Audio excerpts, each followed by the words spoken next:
Business mindset સેમિનારમાં આપ સૌનું હાર્દિક સ્વાગત છે. આ સેમિનાર એન્ટરટેનમેન્ટનો સેમિનાર નથી. આ એન્ટરટેનમેન્ટનો સેમિનાર નથી, બરાબર? આ એક એજ્યુકેશનનો પ્રોગ્રામ છે. બીજી એક વાત, શરૂઆતમાં મેં એટલા માટે તમને જ્યારે આપણે એવી રીતે વાત કરતા ત્યારે પૂછેલું હતું કે આમાંથી તમને શું મળશે, શું અપેક્ષા છે. તમને એમ લાગે છે કે આ સેમિનારથી તમારી જિંદગી બદલી જશે?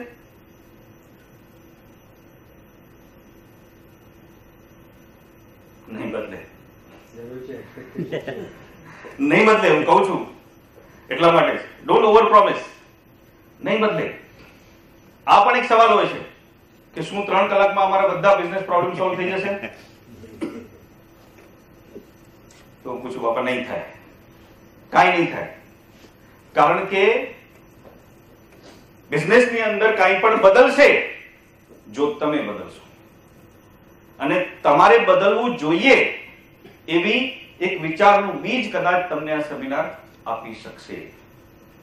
પછી બીજ ખરેખર એક પરિવર્તનનું મોટું વૃક્ષ બને છે કે નહીં, એનો આધાર તો ઘણા બધા અલગ પરિબળો પર હોય કે એને કેવી જમીન મળે છે, કેવું ખાતર મળે છે, પાણી મળે છે, સૂર્યપ્રકાશ મળે છે કે નહીં, એને આગળ વધવા માટે જગ્યા મળે છે કે નહીં, બધું હોય. વાવાઝોડાના સામના કરવા પડે, એ બધું સામે ટકી રહેવું પડે. તો આ બધી વસ્તુઓ શક્ય છે કે કદાચ તમે આજે કોઈ એક બીજ રોપ્યું એ આગળ વધી શકે, મોટું વટવૃક્ષ બની શકે. તો એ શક્યતાઓ છે ખાલી. પણ હું એમ ન કહી શકું એટલા માટે કે ભાઈ મારા સેમિનારમાં તમે આવ્યા એટલા માટે તમારી જિંદગી બદલી ગઈ, ટ્રાન્સફોર્મ થઈ ગઈ, રાઈટ? કારણ કે અમને લોકોને એવી એક કહેવાની આદત હોય અથવા તો ઈચ્છા હોય કે અમારા કરવાથી ઘણા બધા લોકોનું ટ્રાન્સફોર્મેશન થઈ ગયું, રાઈટ?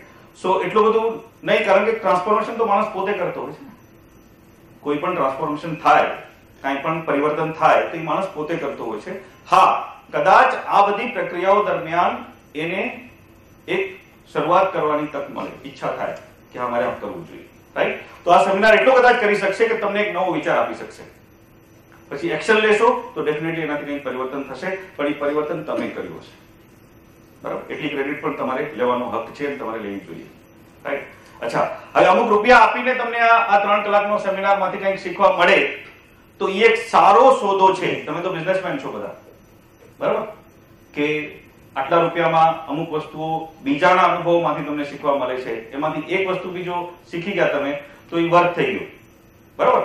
પરંતુ ઘણી વખત આપણે બીજાના અનુભવમાંથી નથી શીખતા હોતા અને આપણે પોતાની મિસ્ટેક્સને કારણે ઘણી બધી એટલી મોટી ભૂલો કરી બેસીએ છીએ અને એ જે મોટી ભૂલો કરીએ છીએ એને કારણે આપણે જે મોટી કિંમતો ચૂકવીએ છીએ ને એના વિશે તમને એક એક્ઝામ્પલ આપું કે તમને અમુક પ્રકારના આવા ફોન આવ્યા હશે. આજથી 8-10 વર્ષ પહેલા આવા ફોન બહુ આવતા હતા. હવે પણ આવતા હશે તો ખબર નહીં, કારણ કે મને નથી આવતા. પણ 8-10 વર્ષ પહેલા એક ફોન આવ્યો હતો મારા એક ફ્રેન્ડને. શું ફોન હતો कि सर मैं XYZ कंपनी से बोल रही हूँ, हमारी कंपनी कोई एक स्कीम लॉन्च कर रही है और उसकी इंट्रोडक्शन देने के लिए हम आपको इनवाइट करते हैं अपनी वाइफ के साथ. सो आप अपनी वाइफ के साथ XYZ जगह पे आइए. 2 घंटे का प्रेजेंटेशन होगा. हम आपको प्रेजेंटेशन देंगे, आपको स्नैक्स, टी कॉफी का भी मिलेगा, राइट? और एट द एंड आपको हम एक गिफ्ट भी देंगे, राइट? हमारा स्कीम आपको समझाया जाएगा. अगर आपको स्कीम अच्छा लगे तो आप उस वक्त स्कीम के लिए मेंबरशिप ले सकते हैं और उसके लिए आप अपनी चेकबुक साथ में लेके आना. लेकिन अगर आपको हमारा स्कीम अच्छा ना लगे तो कोई जबरदस्ती नहीं है, कंपलसरी नहीं है, तो आप रजिस्टर किए बगैर, मेंबर बने बगैर भी जा सकते हैं. मतलब ऐसा कुछ कंपलसरी नहीं है. लेकिन अगर आपको कुछ उसका अच्छा लगे, अगर आपको स्कीम अच्छी लगे तो आप उसके लिए चेकबुक लेके आना. આવે છે તમને આવો ફોન? 5-7 વર્ષ પહેલા ઘણા ફોન આવેલા. એ જ કહું છું. વાઇફ તૈયાર થઈ જાય, અરે ગિફ્ટ મળશે, આમાં કાંઈ ન હોય. હા. અને પછી ઘણા ફોન આવે, હું કંટાળી ગયો. પછી હું એને કહ્યું ભાઈ હું નોકરી કરું છું. એના પછી બધા બંધ થઈ ગયા. બરાબર, નોકરી કરું છું બંધ થઈ ગયા, બરાબર? બીકોઝ એને ખબર પડી ગઈ અમારો કસ્ટમર નથી. ઓકે, અમારો કસ્ટમર નથી. એનીવે, પણ ઘણા બધા લોકો જાય પણ છે. તમારામાંથી કોઈ ગયા હશે? હા, વેરી ગુડ. હું ગયો છું. હવે એના પહેલા શું થયું કે મારો એક ફ્રેન્ડ ગયો, બરાબર? હવે એને પણ આવી રીતે ઇન્વિટેશન મળ્યું, 2 કલાકનું પ્રેઝન્ટેશન, ટી કોફી સ્નેક્સ મળશે, ગિફ્ટ મળશે, ચેકબુક સાથે લઈ આવજો, બધું કીધું, પહોંચી ગયા એ લોકો. તો એમને કંઈક સ્કીમ સમજાવવામાં આવી કે તમને એક રિસોર્ટની મેમ્બરશિપ મળશે. રિસોર્ટ ગોવામાં બની રહ્યું છે, ગોવામાં રિસોર્ટ બની રહ્યું છે, એના તમે પાર્ટનર બનશો, એટલે કે એક one of the share holder બનશો. અને એને કારણે તમને દર વર્ષે તમને એક એવી મેમ્બરશિપ મળશે કે જેનાથી તમે દર વર્ષે એક અઠવાડિયું લક્ઝરી 5 સ્ટાર ડિલક્સ રિસોર્ટની અંદર તમે એન્જોય કરી શકશો તમારા ફેમિલી સાથે. બરાબર? દર વર્ષે એક અઠવાડિયું તમને મળશે અને એવું 99 વર્ષ સુધી ચાલશે. 99 યર્સ સુધી તમે એન્જોય કરી શકો છો.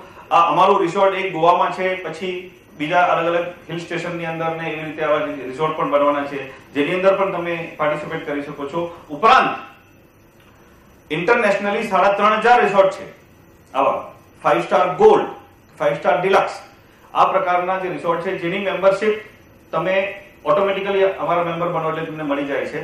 અને તમારે કંઈક એની 2500 રૂપિયા કે એવી એક ફી આપવાની હોય છે દર વખતે જ્યારે બી. પણ 2500 રૂપિયા તમે આપો એટલે તમને આખા દુનિયાના જે આ 3500 રિસોર્ટ છે એમાં એક અઠવાડિયાનું તમને હોલિડે મળી શકે છે.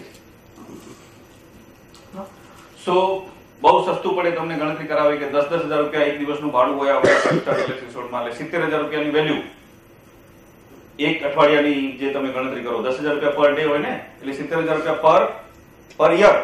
અને એવું 99 વર્ષ એટલે અત્યારના ભાવ પ્રમાણે બી તમે ગણતરી કરો તો લગભગ 70 લાખ રૂપિયાની વેલ્યુ થાય. અને એ 70 લાખ રૂપિયાની વેલ્યુ તમને માત્ર 1,62,000 રૂપિયામાં આપે છે મેમ્બરશિપ. અમારી કંપની 1,62,000 રૂપિયામાં તમને આ મેમ્બરશિપ આપે છે. એટલું જ નહીં, પણ જો તમે આજે જ મેમ્બર બનશો તો 1,62,000 માંથી પણ અમે 31,000 રૂપિયા બીજા કટ કરશું, 31,000 રૂપીસ લેસ. એટલે આજે તમે આ સ્કીમની અંદર મેમ્બર બનો તો 1,31,000 રૂપિયામાં માત્ર મેમ્બર બની શકો છો. અને આને ગણતરી કરી કે આ તો સારું છે, 77 લાખ રૂપિયા, લગભગ 70 લાખ રૂપિયા જેટલી વેલ્યુ છે અને 1,31,000 રૂપિયા એટલે સમજી લો ને કે 2 કે 3%, હાર્ડલી 2% થયું. આવું તો કરવા જેવો ધંધો છે. 5 સ્ટાર ડિલક્સ દર વર્ષે આપણે એન્જોય કરશું, અલગ અલગ જગ્યાએ જશું. અને એ વખતે એને જોયું પાછું કે જે ઓલા 20-25 જણાના જે ચાલતા હતા પ્રેઝન્ટેશન, એની અંદર કોઈ એક કપલે તરત ચેક આપ્યો 5,000 10,000 રૂપિયાનો એડવાન્સનો, તો એ લોકો એને ફોટો પાડ્યો, બધાએ તાળીઓ વગાડી કે ભાઈ આ લોકો મેમ્બર થયા. અને એને કારણે આની બી ઈચ્છા થઈ કે આપણે બી મેમ્બર થવું છે. એ બી મેમ્બર થયું, એને પણ એડવાન્સ આપ્યું, એને બી બાકીના 1,31,000 રૂપિયા ટોટલ પેમેન્ટ કર્યું. પછી શું થયું? થોડા ટાઈમ પછી એ લોકોએ નક્કી કરીને કે આપણે સૌથી પહેલા અહીંયાનું જે રિસોર્ટ બનવાનું હતું ગોવામાં, એ 1-2 વર્ષ પછી બનવાનું હતું, તો કે તમે ઇન્ટરનેશનલ ટૂર કરી શકો છો. એટલે સિંગાપોરનું 7 દિવસનું પ્લાન કર્યું. સિંગાપોર ગયા, બુકિંગ કરાવ્યું, સિંગાપોર ગયા. સિંગાપોર એરપોર્ટ પર જ્યારે પહોંચ્યા ને ફેમિલી, 2 છોકરાઓ સાથે, બંને હસબન્ડ વાઈફ, ત્યારે ખબર પડી કે આ બુકિંગ ફેક છે. આ બુકિંગ છે જ નહીં. કે તમે લોકો જે લેટર લઈને આવ્યા છો, બરાબર, એ વખતે જે કઈ એ લોકોને જે રિસીપ્ટ મળેલી હતી, वो जो कुछ भी होगा, लेकिन हमने खबर નથી, ઓલા જે રિસોર્ટ પર ગયા ને કે આ અમારી રસીદ નથી, એટલે આ અમારું કન્ફર્મેશન નથી, જે રિસોર્ટની વાત છે આ અમારું નથી. હવે ઓલો એક તો પરદેશમાં, બરાબર, રખડી ગયો એકદમ કે કરવું શું. એટલે પોતાની પાસે જે ક્રેડિટ કાર્ડ હતો એની અંદર જેટલી લિમિટ હતી એના થ્રુ એને પછી ઓન ધ સ્પોટ ત્યાં સિંગાપોરમાં જે 7 દિવસનું હતું એમાંથી 2 કે 3 દિવસનું જે કંઈ સેટિંગ થયું કર્યું, એરલાઇનની ટિકિટ પ્રીપોન કરાવી, બરાબર, અને પાછું આખું ક્રેડિટ કાર્ડ ખાલી કરીને, લિમિટ ખાલી કરીને ફાઇનલી. અને એને અમને બધાને પછી ઇન્ફોર્મ કર્યા કે બાપા આ કરવા જેવો ધંધો નથી, આમાં કંઈક ગડબડ છે. રાઈટ? સો મળ્યું શું એને, બરાબર, કે પ્રેઝન્ટેશન માટે ગયો તો કે અમને સમોસા, મને ને મારી વાઈફને એ લોકોએ સ્નેક્સ આપી, સમોસા અને વેફર્સ, પછી ટી કોફી આપી, પછી છેલ્લે એક કેસરોલ પણ આપ્યું ગિફ્ટ તરીકે, બરાબર. તો આ 2 પ્લેટ સમોસા, વેફર, 2 ચાય કોફી અને 1 કેસરોલ, એની કિંમત કેટલી થઈ? 1,31,000 રૂપિયા. ખ્યાલ હોય તમને? આ જાત અનુભવે બધી મિસ્ટેક આપણે કરવા જઈએ ને, બરાબર, તો થઈ શકે આવું. રાઈટ? એટલે કહેવાનો મારો મતલબ એ છે કે હવે એણે જે અમને બધાને કીધું ને, એનાથી નેચરલી અમે પાછા ગયા ત્યાં સમજવા માટે, પણ એણે ચોખવટ કરેલી હતી કે બાપા તમે જજો, પણ ડોન્ટ ગેટ કેરીડ અવે. તમે આની અંદર ઉલઝાઈ નહીં જતા કે તમે આની અંદર તમે ઇન્વોલ્વ નહીં થઈ જતા, કારણ કે આ બધી ઘણી બધી આની અંદર મિસઅન્ડરસ્ટેન્ડિંગ હોય છે, ઘણા બધા લૂપહોલ્સ હોય છે, અને ઇન્ટરનેશનલ કંપનીઓ છે જે ઇન્ડિયાની અંદર આવું બધું આવીને કરતી હોય છે. પછી ક્યાં હોય છે કંઈ ખબર નથી પડતી. એગ્રીમેન્ટ કરાવે પણ એ એગ્રીમેન્ટની કંપની જ ન હોય, તમે કોને ગોતો? રાઈટ. કહેવાનો મતલબ એ છે કે પોતે જ આપણે મિસ્ટેક કરીએ અને બધું શીખીએ ને તો ઘણું બધું ઓછું આપણે શીખી શકીએ. રાઈટ. સો એટલું જરૂરી છે કે આપણે બીજાની મિસ્ટેકમાંથી કંઈક શીખીએ, અને એના માટે આ પ્રકારની જે એક્સરસાઇઝીસ હોય ને, તમે કંઈક બુક વાંચો, કોઈ આર્ટિકલ વાંચો, કે કોઈ લેક્ચર એટેન્ડ કરો, કોઈ સેમિનાર એટેન્ડ કરો, કોઈ ટ્રેનિંગ માટે જાઓ, તમે કોઈ ફિલ્મો પણ સારી બધી ઘણી બધી એવી ફિલ્મો છે, લોકો સાથે ડિસ્કશન કરો, અલગ અલગ સોર્સેસમાંથી. આજકાલ તો ઇન્ટરનેટ છે, ઇન્ટરનેટ પર તો ખજાનો છે આખો ઇન્ફોર્મેશન, તમે અલગ અલગ સબ્જેક્ટની જે કંઈ જોઈતી હોય એના માટે. એ દરેક વસ્તુ દ્વારા તમે કાંઈક ને કાંઈક તમારા બિઝનેસ માટે, તમારી લાઈફને વધારે સુંદર બનાવવા માટે કાંઈક ને કાંઈક શીખતા રહો, એ ખૂબ જરૂરી છે. રાઈટ. અને બધું તમે અહીં એ કરવાની તૈયારી સાથે તમે બેઠા છો, અને એટલા માટે એટલું સારું છે કે તમારા માઇન્ડસેટની અંદર આગળ વધવાની તમન્ના છે. That is for sure. Right.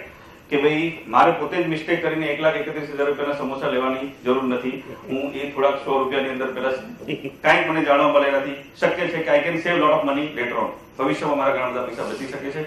એક વસ્તુ બી એવી કામ નહીં મળી ગઈ તો. રાઈટ. બિઝનેસ જે કરવાનું જે છે ને, એ એક સર્જનની પ્રોસેસ છે, ક્રિએશનની પ્રોસેસ છે. ક્રિએટ, આપણે કંઈક ક્રિએટ કરીએ છીએ, આપણે કંઈક બિઝનેસ દ્વારા કંઈક સર્જન કરીએ છીએ. હવે એ જે ઝાડ હોય ને, એ ઝાડ જે મોટું વટવૃક્ષ બની જાય, તો એ વટવૃક્ષ બનાવવા પાછળ ફાળો કોનો, કોન્ટ્રીબ્યુશન કોનો? કોણે બનાવ્યું ઝાડ આટલું મોટું? સપોઝ જે હોય કોઈ ખેડૂત હોય જેણે એનું બીજ રોપ્યું હોય, એ ખેડૂતનો મોટો ફાળો છે? કે એ જમીન કે જેના પર એ બીજ વાવવામાં આવ્યું એ જમીનનો ફાળો છે? કે ઓલું જે પાણી જે પડ્યું વરસાદે જે એને સિંચ્યું એ વરસાદનો ફાળો? કે ઓલું સૂર્યપ્રકાશ કે જેને જો સૂર્યપ્રકાશ ના આપ્યો તો એ આગળ વધત જ નહીં, એનો ફાળો છે? કે ઓલું જે પવન કે જેને વાવાઝોડાઓ નહીં ઉભા કર્યા અને શરૂઆતના વર્ષોમાં ઝાડને ટકવા દીધું, એ પવનનો ફાળો છે? કોનો ફાળો છે? બધાનું છે. એ ઝાડ મોટું કરવામાં કોણે સૌથી વધારે યોગદાન કોનું? પોતાનું એટલે કોનું? ના, બીજ તો છે જ, એનું પોતાનું મોટું થવાનું, એનું પોતાનું. પણ બીજને જો કોઈએ રોપ્યું ન હોત તો ઘણા બધા બીજ સડી જાય છે. સૌથી વધારે કન્ટ્રીબ્યુશન કોનું? જે ખેડૂત, જે ફાર્મર, કે જેણે રોપ્યું. એ રોપ્યું જ ન હોત તો બાકીની બધી વસ્તુઓ તો રિસોર્સિસ છે ને, રિસોર્સિસ છે બધા. પાણી છે, સૂર્યપ્રકાશ છે, જમીન છે, બધા રિસોર્સિસ છે. રાઈટ. સો કોઈ પણ ધંધો, રાઈટ, જ્યારે આગળ વધે છે ને, મોટો થઈ જાય છે ને, ત્યારે ઘણા બધા લોકો આવીને એમ કે આ ધંધો જે વિકસ્યો ને એ ભલે શેઠી છે પણ અમે વધાર્યો છે, અમે ન હોત તો એ ધંધો વધ્યો જ ન હોત. આવા ઘણા બધા લોકો આવી જ જાય જો ધંધો મોટો થાય તો. અને જો ધંધો આ ઝાડની જેમ પડી જાય કદાચ કોઈક વાવાઝોડામાં તો કોઈ ઉભો ન રહે. તો જે મિસ્ટેક કરી શેઠે પોતે જ કરી, બરાબર ને? પરંતુ as entrepreneur, as business head, as owner, એક માલિક તરીકે તમારે યાદ રાખવાનું છે કે તમે શરૂ કરેલું બિઝનેસ, તમે વાવેલું એક બીજ મોટું ઝાડ બને કે શરૂઆતમાં જ તૂટી જાય, છિન્ન ભિન્ન થઈ જાય, એ દરેક કેસીસની અંદર એ સફળતા ખૂબ પામે અથવા તો એ નિષ્ફળ થઈ જાય. બંને કેસીસની અંદર એનો યશ અથવા તો એ ફેલ જાય તો એની જવાબદારી, એની નાલેશી, એ બંને વસ્તુઓની જે જવાબદારી છે માત્ર તમારી છે, બીજા કોઈની નથી. બરાબર? અને આ તૈયારી સાથે જ તમારે કોઈ પણ બિઝનેસ શરૂ કરવાનો હોય છે કે આ બિઝનેસમાં જે કંઈ બી થશે, આ બિઝનેસ આગળ વધશે, સક્સેસફુલ થશે કે ફેલ થશે, એ તમામ accountability, total responsibility is mine. માત્ર મારી જવાબદારી છે. આ વસ્તુ હંમેશા યાદ રાખજો, કારણ કે એક બિઝનેસ કરવો ને એટલે કોની જવાબદારી સંભાળવા જેવી છે ખબર છે? કોની? કયા ભગવાન? બ્રહ્મા. જે ત્રિશક્તિ છે ને, કઈ 3 શક્તિઓ? 3 શક્તિઓનું શું નામ છે? બ્રહ્મા, વિષ્ણુ, મહેશ. બ્રહ્માજી શું કામ કરે છે? આપણી સંસ્કૃતિ પ્રમાણે બ્રહ્માજીનું કાર્ય શું છે? સર્જન કરે છે, ક્રિએટ કરે છે. આ સૃષ્ટિ બનાવી બ્રહ્માજી. ઓકે. વિષ્ણુ ભગવાનનું શું કર્તવ્ય છે? ઓપરેટ કરે છે, મેનેજ કરે છે, ચલાવે છે, મેન્ટેન કરે છે. અને શિવ શંકરનું શું કામ છે? ડિસ્ટ્રોય અથવા તો ટ્રાન્સફોર્મેશન કરવાનું, પરિવર્તન કરવાનું, એક સ્વરૂપમાંથી બીજા સ્વરૂપમાં. જે ડિસ્ટ્રોય કરે છે એ માત્ર વિનાશ નથી થતો, એ વિનાશ થયા પછી પાછું કંઈક એમાંથી સર્જન થાય છે. બરાબર? દરેક વસ્તુ. સી, સાયન્સનો એક નિયમ છે ફિઝિક્સમાં કે એનર્જી છે ને, એનર્જી એ કોઈ દિવસ ખતમ નથી થતી. શું થાય છે? ટ્રાન્સફોર્મ થાય છે. એના સ્વરૂપ બદલ્યા કરે છે, સ્વરૂપ બદલ્યા કરે છે. આપણે એમ કહીએ કે સપોઝ આપણે એક લાકડું બાળ્યું તો એ લાકડું ખતમ થઈ ગયું, લાકડું ખતમ થઈ ગયું, પરંતુ શું ક્રિએટ થયું? હીટ જનરેટ થઈ. એક હીટ નામની એનર્જી જનરેટ થઈ અને બીજું કોલ નામનું રો મટીરીયલ ઉભું થયું. એટલે ટૂંકમાં કંઈક ને કંઈક ટ્રાન્સફોર્મ થતું હોય છે. તો ટ્રાન્સફોર્મ કરવાનું જે કાર્ય છે એ શંકર ભગવાન કરે છે. રાઈટ? તો વિષ્ણુ ભગવાન કે શંકર ભગવાન કંઈ પણ કરે એ માટે સૃષ્ટિનું સર્જન તો થવું જોઈતું હતું અને એ બ્રહ્માજીએ કર્યું છે. સો તમે જે બિઝનેસ ચલાવો છો, રાઈટ, તો એ બિઝનેસને મેનેજ કરવા માટે તમારી પાસે સ્ટાફ મેમ્બરો હોય, મેનેજરો હોય, બરાબર? પરંતુ સૌથી પહેલા જો તમે શરૂ જ ન કર્યું હોય તો એ લોકો શું કરે? એટલા માટે તમે જે બિઝનેસ ચલાવી રહ્યા છો એ બ્રહ્મા, જે ભગવાન બ્રહ્માનો જે રોલ છે એ અદા કરી રહ્યા છો એટલું હંમેશા યાદ રાખજો. કારણ કે આ એક બહુ મોટી રિસ્પોન્સિબિલિટી છે. આંત્રપ્રેન્યોર બહુ વગોવાયેલી વ્યક્તિઓ હોય છે, જે ધંધો કરે છે બહુ વગોવાયેલી વ્યક્તિઓ છે. આપણે એના વિશે પણ આગળ વાત કરશું. પરંતુ આખી જે ઇકોનોમી છે, જે અર્થવ્યવસ્થા છે, ઇકોનોમિક્સ, ધ એન્ટાયર ઇકોનોમી, આખી ઇકોનોમી બિઝનેસને કારણે જ આગળ વધે છે. માનો છો તમે? એક ધંધો જે હોય એ સમાજને કેટલા બધા લેવલ પર અસર કરે છે, સારી અસર કરે છે મોટે ભાગે.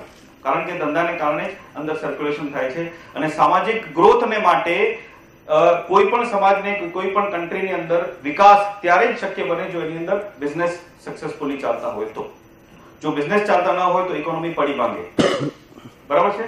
1 રૂપિયો, સપોઝ કે સરકાર 1 રૂપિયાની 100 રૂપિયાની, સપોઝ આપણે એમ કહીએ કે રિઝર્વ બેંક ઓફ ઇન્ડિયાએ 100 રૂપિયા ઇકોનોમીની અંદર નાખ્યા પોતાના કોઈ પ્રોજેક્ટ દ્વારા કે પોતાની કોઈ સ્કીમ દ્વારા, તો એ 100 રૂપિયા અલગ બિઝનેસીસ દ્વારા લગભગ 600 રૂપિયા જેટલું કામ કરે છે એમ કહેવાય. રાઈટ? 600 રૂપિયા જેટલું અલગ લોકોને, અલગ બિઝનેસીસ ની અંદર એનું ઉત્પાદકતા વધે છે ટોટલ. રાઈટ? એટલે જો ઇન્ડિયન ગવર્નમેન્ટ 100 રૂપિયા ઇકોનોમીની અંદર નાખે ને તો ટોટલ 600 રૂપિયા જેટલું ટર્નઓવર એકચ્યુઅલી થાય. અલગ. તમે સપોઝ ગવર્નમેન્ટ પાસે તમને કોન્ટ્રાક્ટ મળ્યો એટલે ગવર્નમેન્ટે 100 રૂપિયા આપ્યા, પછી તમે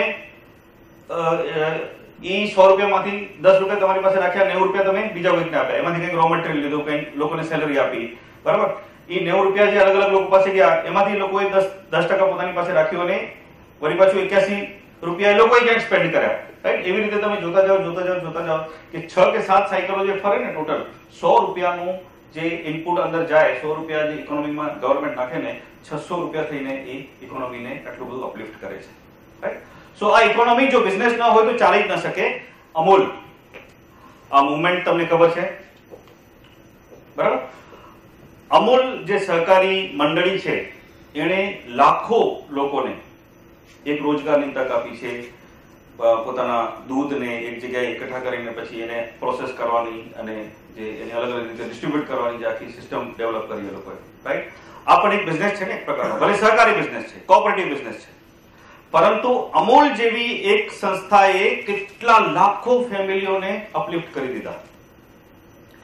આ એક મોટો બિઝનેસ છે, બરાબર? ભલે સરકારી બિઝનેસ, ભલે સહકારી બિઝનેસ છે પરંતુ મોટો બિઝનેસ છે. એ જ રીતે એક નાનકડો બિઝનેસ પણ હોય, તમારી પાસે પણ 5, 10, 15, 20, 25 માણસો પણ કામ કરતા હોય તો તમને ખબર છે કે તમે તમારા બિઝનેસ દ્વારા, સપોઝ તમારા બિઝનેસની અંદર 15 લોકો કામ કરે છે, 15 ફેમિલી, એક ફેમિલીમાં 3 કે 4 જણા હોય, રાઈટ? 50 કે 60 જણાની જિંદગીના સ્વપ્નાઓની જવાબદારી તમે ઉપાડી છે, તમને ખબર છે? તમે નહીં હોય કદાચ, બરાબર? એ અવેરનેસ આપણી અંદર નથી હોતી કે બિઝનેસ ચલાવીને આપણે એક્ઝેક્ટલી ઇકોનોમીમાં કે સમાજના ડેવલપમેન્ટમાં શું સહકાર આપી રહ્યા છીએ, શું સહયોગ આપી રહ્યા છીએ. તો આ એક જાગૃતિ રાખવાની જરૂર છે કે બિઝનેસ જે છે એ આખી ઇકોનોમીને ચલાવતું હોય છે, રાઈટ? હવે આ જે બિઝનેસ છે બહુ ઓછા લોકો કરે છે. કેટલા ટકા લોકો લગભગ બિઝનેસ કરતા હશે 100 માંથી? કેટલા ટકા લોકો? Around 5%. 5% લોકો જ બિઝનેસ કરે છે. બાકીના લોકો બિઝનેસ નથી કરતા. એ શું કરે છે? પોતાનો રોજગાર કેવી રીતે કમાય છે? જોબ દ્વારા. હવે આ જોબ કોણ ક્રિએટ કરે છે? બરાબર. સો 5% લોકો માત્ર બિઝનેસમાં લગભગ જાય છે. કારણ શું છે? કારણ કે બિઝનેસ કરવું મુશ્કેલ છે, આસાન નથી. છે ને? છે આસાન કે આસાન છે? મુશ્કેલ છે. શું કામ મુશ્કેલ છે? શું કામ મુશ્કેલ છે?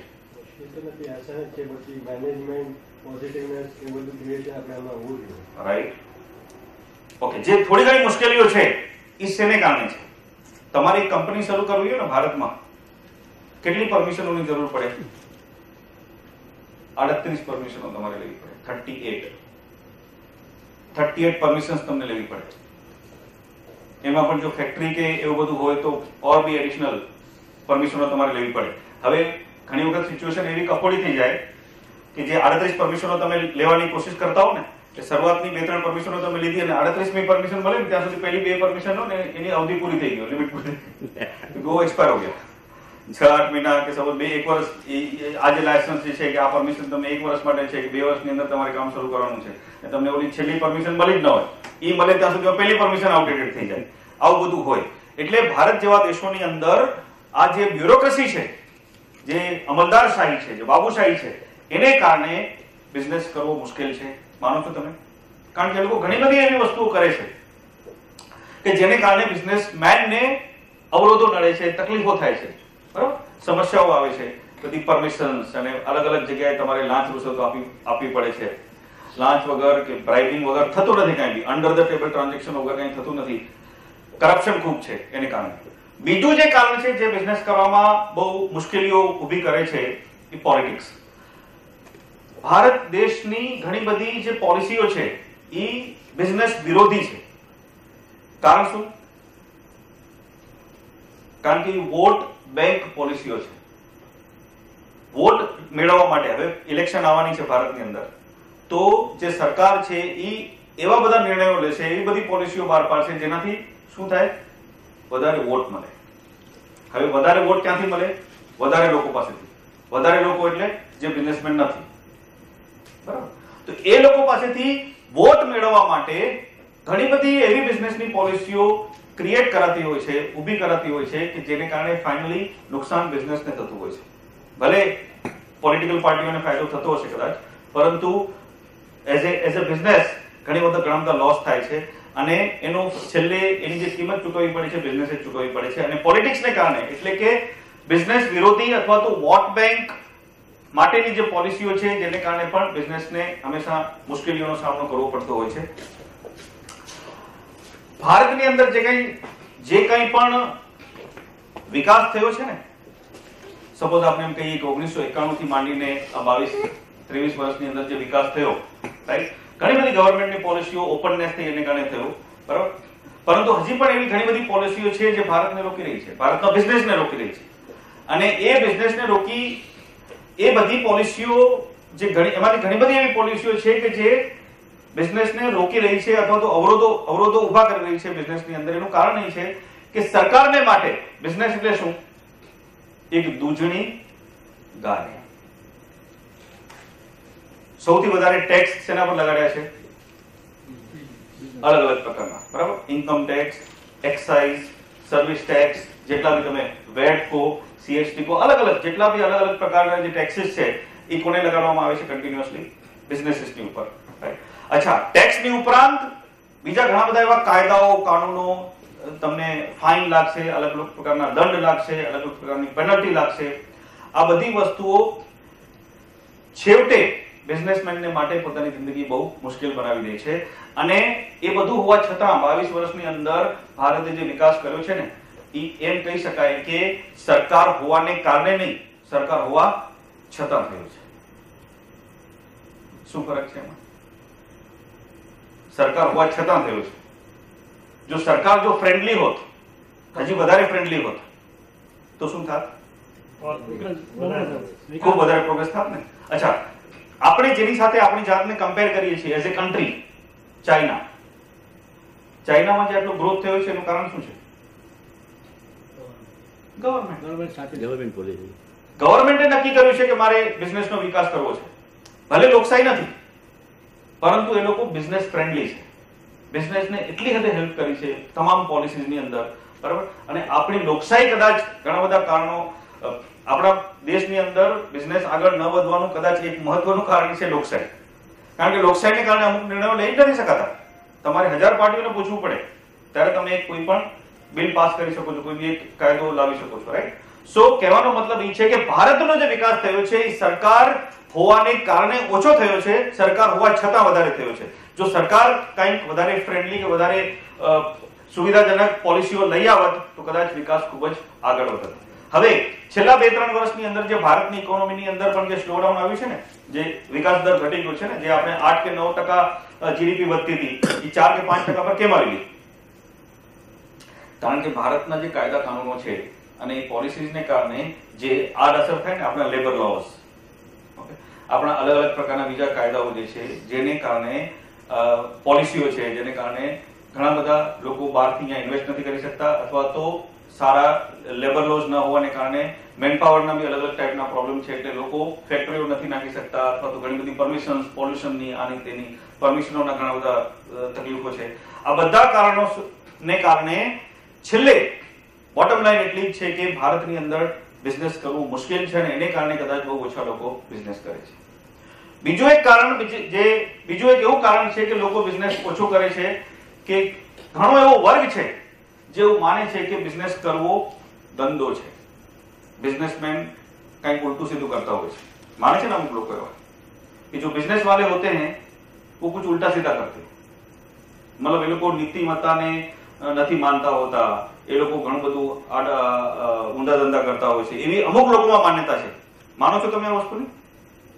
ઘણો એવો વર્ગ છે કે જેમને એમ લાગે છે કે બિઝનેસમેનો ખોટા જ છે, મતલબ એ લોકો કંઈક ને કંઈક ચીટિંગ જ કરતા હોય છે અને કસ્ટમરોને અથવા તો ગવર્મેન્ટને છેતરતા જ હોય છે, એવી એક માન્યતા હોય છે. અમુક કોમ્યુનિટીની અંદર તમે બિઝનેસમેન છો તો તમને છોકરી ના મળે.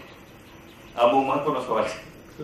હા, બરાબર, બહુ મહત્વનો સવાલ છે. તમે જો બિઝનેસમેન હો તો તમને છોકરી ના મળે, કારણ કે એક તો તમે બિઝનેસમેન છો, મતલબ કંઈક ને કંઈક આડું કરતા હશો, તમે કંઈક ને કંઈક ગવર્મેન્ટને છેતરતા હશો, તમારે કસ્ટમરને છેતરતા હશો, તમે કંઈક ઊંધું ચતું કામ કરતા હશો, એવી બધી માન્યતાઓ હોય. એટલે મતલબ તમે નૈતિક ધોરણો તમારા બહુ પાંગડા હોય, તમે નીતિમત્તાના ધોરણોને વેચી નાખ્યા હોય, એને કારણે, રાઈટ? એને કારણે ઘણા બધા લોકો બિઝનેસમાં નથી આવતા, મતલબ બિઝનેસ કરના ગંદા હોતા હૈ. એક ઈ કારણ હોય જેને કારણે પણ બિઝનેસ કરવો મુશ્કેલ છે. બીજું એક કે એ પણ વાત સાચી છે કે યુએસએ કે યુરોપના જે બધા દેશો છે એ બધામાં સોશિયલ સિક્યુરિટી સિસ્ટમ છે.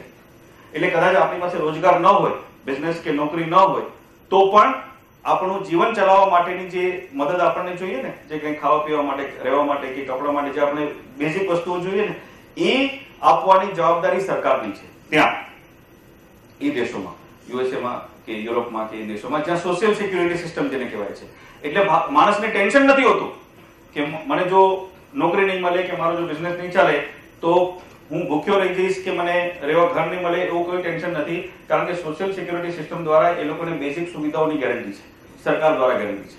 ભારતમાં એવી કોઈ સોશિયલ સિક્યુરિટી નથી, અને એને કારણે લોકોની ટેન્શન છે કે જો હું બિઝનેસ કરવા જઈશ અને ફેલ થઈ જઈશ તો મને શું નહીં મળે?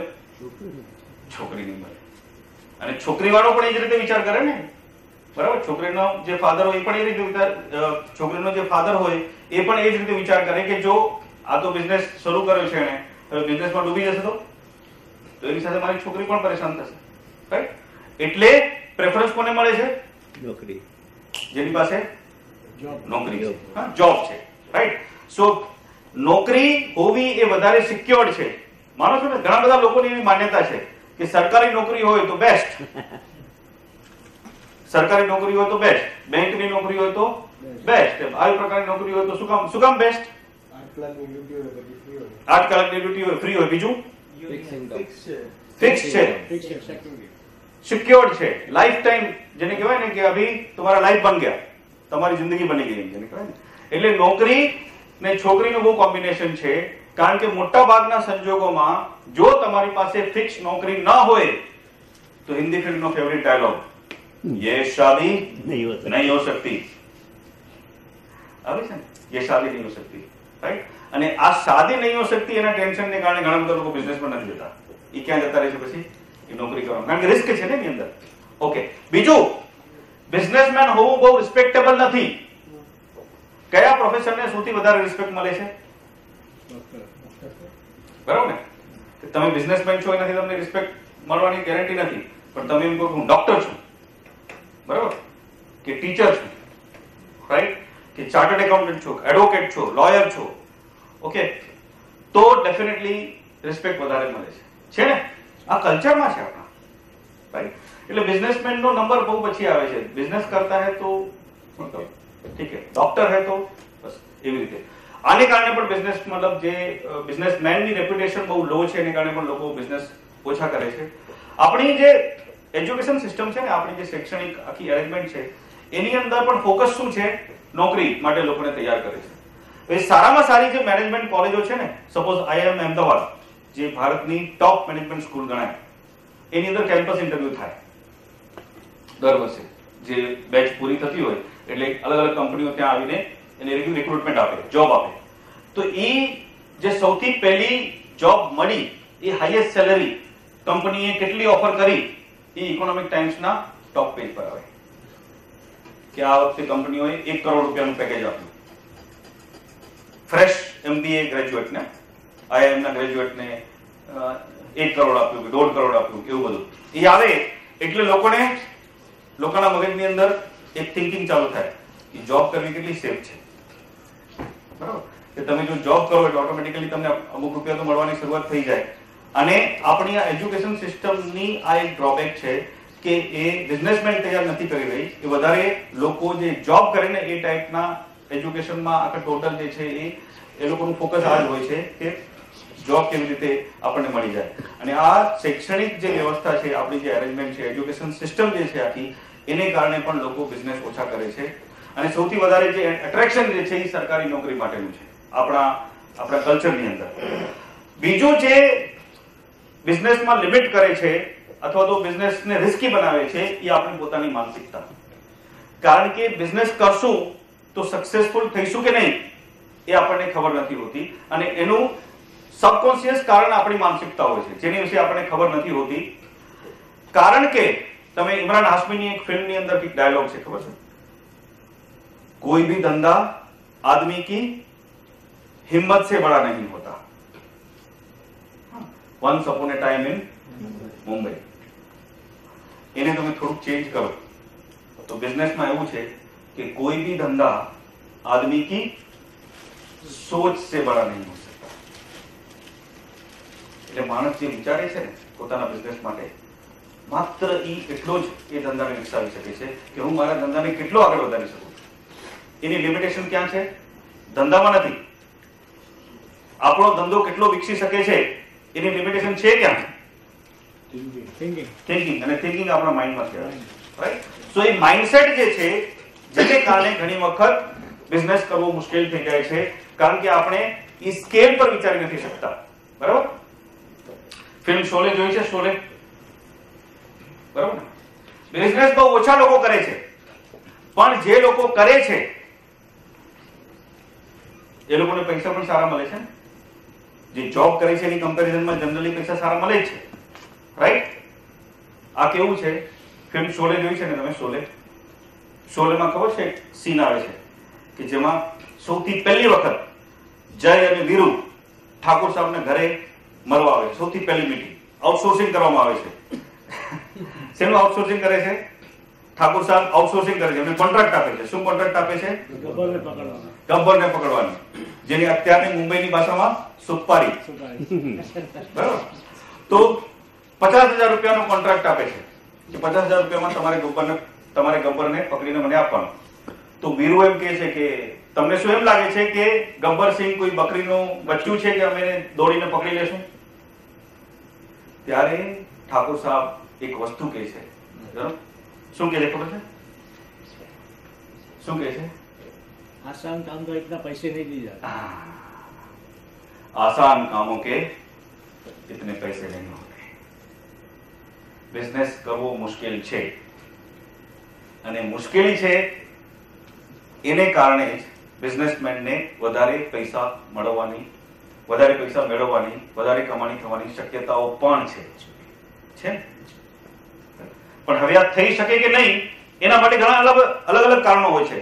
આ વસ્તુઓ જે આપણે એમ ધારીએ કે ભાઈ બિઝનેસ, આપણે એમ ધારીએ કે જોબ કરવા કરતા બિઝનેસમાં વધારે પૈસા મળી શકશે, એ શક્ય બને કે નહીં એના માટે ઘણી બધી અલગ વાસ્તવિકતાઓનો સામનો કરવો પડતો હોય છે. પરંતુ એટલું નક્કી છે કે બિઝનેસ કરવો મુશ્કેલ તો છે, પરંતુ જો એ મુશ્કેલીઓમાંથી આપણે બહાર નીકળી ગયા અને આપણે એને પ્રોગ્રેસ કર્યો તો ડેફિનેટલી એમાં વળતર પણ તમને ખૂબ અનેક ગણું મળી શકે એમ છે. અને જે જોબમાં તમે કલ્પના પણ ન કરી શકો એ ટાઈપની અલગ જ લેવલનું એક તમને એની અંદરથી રિટર્ન મળી શકે, શક્ય છે.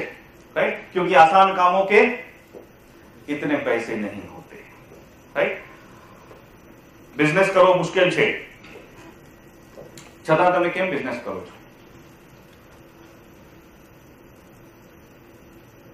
શું કામ કરો છો બિઝનેસ?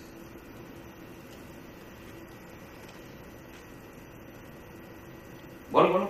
આમાં કોઈ રાઈટ કરવાનો આન્સર નથી. કેમ કરો છો બિઝનેસ તમે? You want to be your own boss. તમે તમારા પોતાના બોસ બનવા માંગો છો, એટલા માટે તમે બિઝનેસ કરો છો. Very good. Very good. બીજું? Sky is the limit. Okay, કારણ કે તમે બિઝનેસ કરો છો તો સ્કાય ઇઝ ધ લિમિટ. તમે કેટલો પ્રોગ્રેસ કરી શકશો? જોબની અંદર તો એક લિમિટ સેટ થઈ જાય છે, જ્યારે બિઝનેસની અંદર એવી ઇન્કમની કે પ્રોગ્રેસ કરવાની કોઈ લિમિટ નથી. સ્કાય ઇઝ ધ લિમિટ, અને એને કારણે એ સ્કોપ ખૂબ મોટો છે, એટલા માટે બિઝનેસ કરો છો. Very good. બીજું? ક્રિએટિવિટી. તમારા મનની અંદર જે કંઈ આઈડિયાઝ હોય એ તમે બહાર મૂકી શકો છો, અને એના દ્વારા તમે તમારો બિઝનેસ ડેવલપ કરી શકો છો. એની સ્વતંત્રતા છે તમારી પાસે. બીજું? Facing challenges. Okay, challenges face કરવા માટેની તક તમને મળે છે. બરાબર? પૈસા કમાવા માટે કોઈ ધંધો કરે છે? કોઈ કીધું નહીં તો કહેતા કેમ નથી? સિમ્પલ. ઓકે, કરે છે ને. આપણે ધંધો શેના માટે કરીએ છીએ?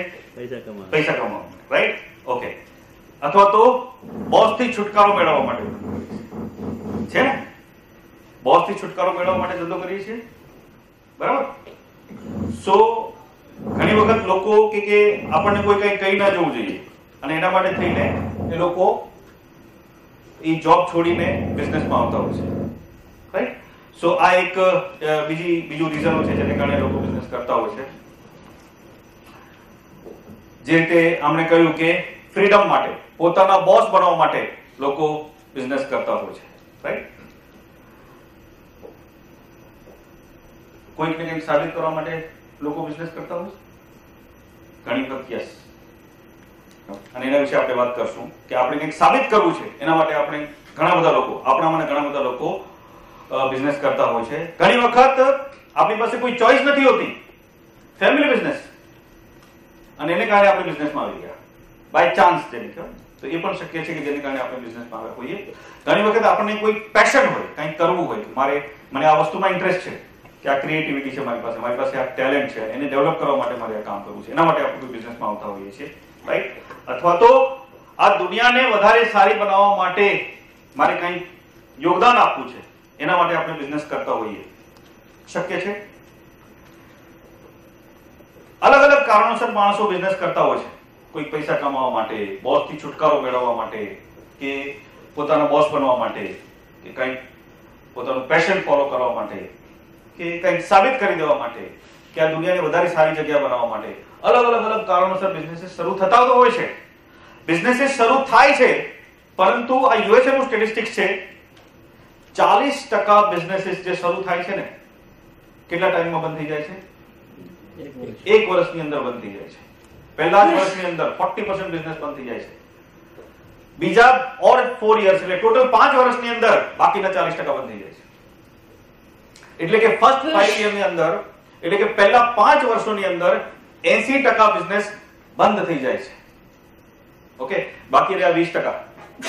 એ 20% માંથી એના 80% એટલે કે 16 બિઝનેસ સમજી લો તમે, બાકીના એટલે કે 96% સુધીના બિઝનેસીસ પહેલા 10 વર્ષની અંદર બંધ થઈ જાય છે. 96% બિઝનેસીસ 10 વર્ષની અંદર બંધ થઈ જાય છે. ઓકે, 4% બિઝનેસ ખાલી 10 વર્ષ પછીની મજલ કાપી શકે છે. આ યુએસએ નું સ્ટેટિસ્ટિક્સ છે. આ સ્ટેટિસ્ટિક્સ યુએસએ નું છે. ભારતમાં શું સીન હશે? લગભગ સિમિલર જ હશે. ડેફિનેટલી સિમિલર છે. સિમિલર છે. એક્ઝેક્ટલી પર્સન્ટેજ ભલે મેચ નહીં થઈ જાય, પરંતુ મેજોરિટી એટલે કે 50% થી વધારે બિઝનેસીસ 5 વર્ષની અંદર બંધ થઈ જાય છે. ફર્સ્ટ 5 years મેજોરિટી એટલે કે 50% થી વધારે. ઓકે, આ કેમ થઈ જાય છે? બિઝનેસીસ કેમ બંધ થઈ જાય છે? બિઝનેસ ફેલ કેમ જાય છે? ફાઇનાન્સ ન હોય એટલે. ઓકે, બીજું lack of knowledge, હિંમત હારી જાય છે એટલે. નોલેજ નથી હોતું એટલે. proper changes no એટલે ગવર્નમેન્ટ પોલિસીસ ચેન્જ થઈ જાય છે એટલે. પ્રોપર management no એટલા માટે. પ્રોપર મેનેજમેન્ટ ન હોય એટલા માટે. ઓકે, બિઝનેસ ફેલ થઈ જાય છે. લોંગ ટર્મ સ્ટ્રેટેજી ન હોય એટલે. બિઝનેસ ફેલ થાય છે એના માટે જવાબદાર કોણ? કેલ્ક્યુલેશન્સ રોંગ થઈ જાય છે એટલા માટે. બિઝનેસ ફેલ થઈ જાય છે એના માટે જવાબદાર કોણ? કમ સે કમ.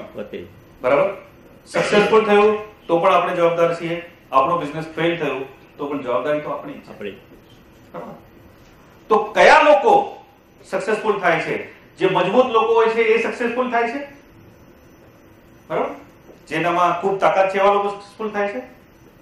તમે જો સક્સેસફુલ બિઝનેસમેન જે હોય ને એ લોકોને બધાને જોશો ને તો એક વસ્તુ જે તમને ક્લિયર થશે કે આ બધા લોકો જે ખૂબ આગળ વધ્યા, ઓકે, બહુ આ હ્યુજ બિઝનેસ ના લોકોની આપણે વાત કરીએ કે રિલાયન્સ ના કે ટાટા ના કે એ લેવલના બિરલા કે એ લેવલના અથવા તો ઇન્ટરનેશનલી તમે એપલ જુઓ કે માઇક્રોસોફ્ટ જુઓ કે પેપ્સી કે કોકાકોલા, હ્યુજ કંપનીઓ જે છે, ફોર્ચ્યુન 500 કંપનીઓ, એ બધાના જે માલિકો હતા, ફાઉન્ડર જે કઈ સ્થાપકો હતા, એ બધાની અંદર શું એક કોમન વસ્તુ શું હતી ખબર છે? long term goals. They were all learners. પહેલે દિવસે જ્યારે મેં ધંધો શરૂ કર્યો ને ત્યારે ધંધા વિશેની તમામ વસ્તુની ખબર નહોતી. શક્ય જ નથી. કોઈ એમ કહેતું હોય કે ધીરુભાઈ અંબાણી જ્યારે એડનની અંદર પેટ્રોલ પંપમાં પેટ્રોલ ભરતા હતા ત્યારે એમના મગજની અંદર ડ્રીમ ચાલતું હતું કે હું આટલું મોટું બિઝનેસ સામ્રાજ્ય ખડું કરીશ. શક્ય છે? નો. એ વખતે એના મગજમાં એટલું ક્લેરિટી ન હોય.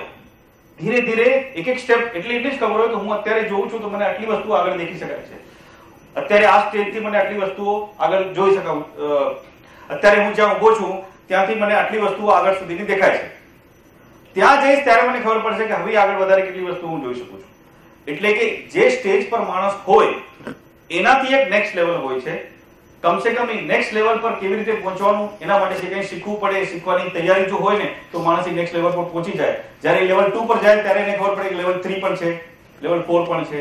અને દરેક વખતે જે નવા લેવલ્સ આવતા હોય એ લેવલ્સ માટે જે કંઈ કરવું પડે એ કરવાની જે તૈયારી હોય, જે જુસ્સો હોય, જે ઉમંગ હોય અને એના માટે જે શીખવું પડે એની જે વિલિંગનેસ હોય ને, એવા જ લોકો પોતાના બિઝનેસની અંદર પોતાના જે કોઈ ધંધાઓ છે કે જે ઇન્ડસ્ટ્રીઝ છે, જે કઈ બિઝનેસીસ છે એમાં સફળ થયા છે. તો આ એક જ ફરક છે કે જે કઈ લોકો સફળ થયા છે એ લોકોએ પણ ખૂબ ભૂલો કરી છે, એ લોકોએ પણ ખૂબ મુસીબતોનો સામનો કર્યો છે, એમને પણ ખૂબ જ સમસ્યાઓ નડી છે. પરંતુ એ દરેક કિસ્સાઓમાં એમણે સતત શીખવાનું ચાલુ રાખ્યું છે. How I will learn. ઘણી વખત પોતાની ભૂલોમાંથી શીખે, ઘણી વખત બીજાની ભૂલોમાંથી શીખે, ઘણી વખત કોઈક અલગ અલગ સોર્સેસમાંથી શીખે, પરંતુ એક વસ્તુ કોમન છે કે આ બધા જ લોકોએ કન્ટિન્યુઅસલી શીખવાનું ચાલુ રાખ્યું છે.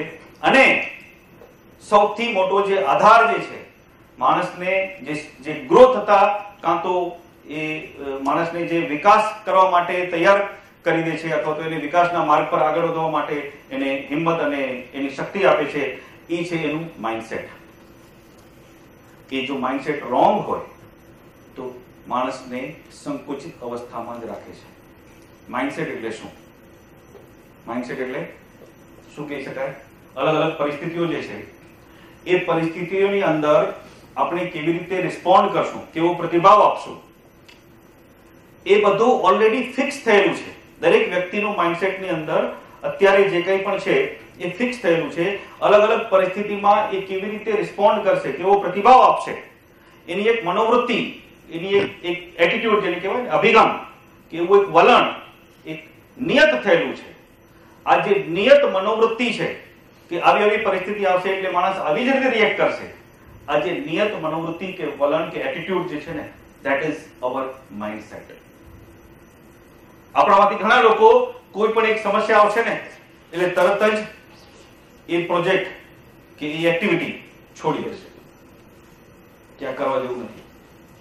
જ્યારે એવા જ સંજોગોની અંદર બીજા એક એવા લોકો હશે, આ છે તકલીફ, આમાંથી રસ્તો કેવી રીતે કાઢશો, એવું વિચારશે. તો બંને માઇન્ડસેટ છે, પરિસ્થિતિઓ સેમ છે. તો જે માણસ એક વિઘ્ન નડ્યું અને છોડી દેવાની માનસિકતા વાળો છે, એ માણસ પાસે જ્યારે બીજું વિઘ્ન આવશે ત્યારે શું કરશે? પાછું જ કરશે. કારણ કે એનું માઇન્ડસેટ એવું છે, એની મનોવૃત્તિ એવી છે. અને આના વિશે જ આપણે સમજવાની જરૂર છે કે આપણે કયા માઇન્ડસેટ માંથી આપણે એ સમજવાની જરૂર છે કે આપણું માઇન્ડસેટ કેવું છે. ઓકે, અને એમાંથી આપણે જે શીખવાની વસ્તુઓ છે કે એવો તો કોઈ માઇન્ડસેટ, આપણે એવા તો કોઈ માઇન્ડસેટના શિકાર નથી ને કે જેનાથી આપણા ધંધાને નુકસાન થઈ રહ્યું છે. એના વિશે આપણે વાત કરીએ. બે પ્રકારના માઇન્ડસેટ હોય. એક કહેવાય ફિક્સ્ડ માઇન્ડસેટ અને એક ગ્રોથ માઇન્ડસેટ. ફિક્સ એટલે નિયત, નક્કી કરેલું, મતલબ કે આમ જ થાય, આમ જ થશે, એવી એક માનસિકતા. ગ્રોથ માઇન્ડસેટ એટલે અત્યારે કદાચ આવું છે, એ વધારે સારું થઈ શકે છે, વધારે સારું કરી શકાય છે. તો આ બંનેમાંથી ગ્રોથ માઇન્ડસેટ હોવું જરૂરી છે. જો આપણી માનસિકતામાં ફિક્સ માઇન્ડસેટ હોય તો આપણે એને રોકવું જોઈએ. રાઈટ? તો ફિક્સ માઇન્ડસેટ કે ગ્રોથ માઇન્ડસેટ, એ બંનેના અલગ અલગ એક્ઝામ્પલ વિશે આપણે એક પછી એક વાત કરીએ. હવે આપણું જે માઇન્ડસેટ જે સેટ થયેલું હશે એ ક્યાંથી સેટ થયેલું છે? આપણે કાં તો ફિક્સ માઇન્ડસેટ થી પીડાઈએ છીએ, કાં આપણે ગ્રોથ માઇન્ડસેટ વાળા છીએ. બંને માઇન્ડસેટ આવ્યું ક્યાંથી? આપણા વિચારો ક્યાંથી આવ્યા? સરાઉન્ડિંગ, આપણું સરાઉન્ડિંગ. એટલે બાળપણથી જ, આપણા જીવનની શરૂઆતથી જ આપણને જે અનુભવો થયા ને, એ અનુભવોને આધારે આપણે કંઈક અંદર નિશ્ચયો કર્યા છે, કંઈક નિર્ણયો લીધા છે, કંઈક કન્ક્લુઝન્સ કર્યા છે કે આ દુનિયા આવી છે, કે આવી રીતે કરવું જોઈએ. પૈસા એટલે આ, કસ્ટમર એટલે આ, ધંધો એટલે આ, માણસો એટલે આ, એમ્પ્લોઈઝ એટલે આવા, સોસાયટી એટલે આવું, ગવર્મેન્ટ એટલે આવું.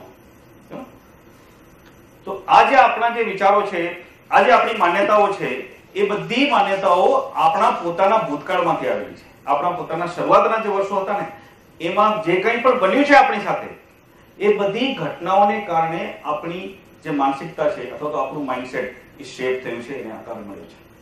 તો આ એક જાગૃતિ રાખવી ખૂબ જરૂરી છે કે આપણે શીખ્યા છીએ બધું. હવે આપણને જો ખબર પડે કે ભાઈ આમાંથી અમુક એવી માનસિકતા છે કે આવું અમુક માઇન્ડસેટ છે, અત્યારે હું જે માઇન્ડસેટમાંથી પસાર થઈ રહ્યો છું એ એવું છે કે મને એ લિમિટ કરી રહ્યું છે, મારા ગ્રોથને અટકાવી રહ્યું છે.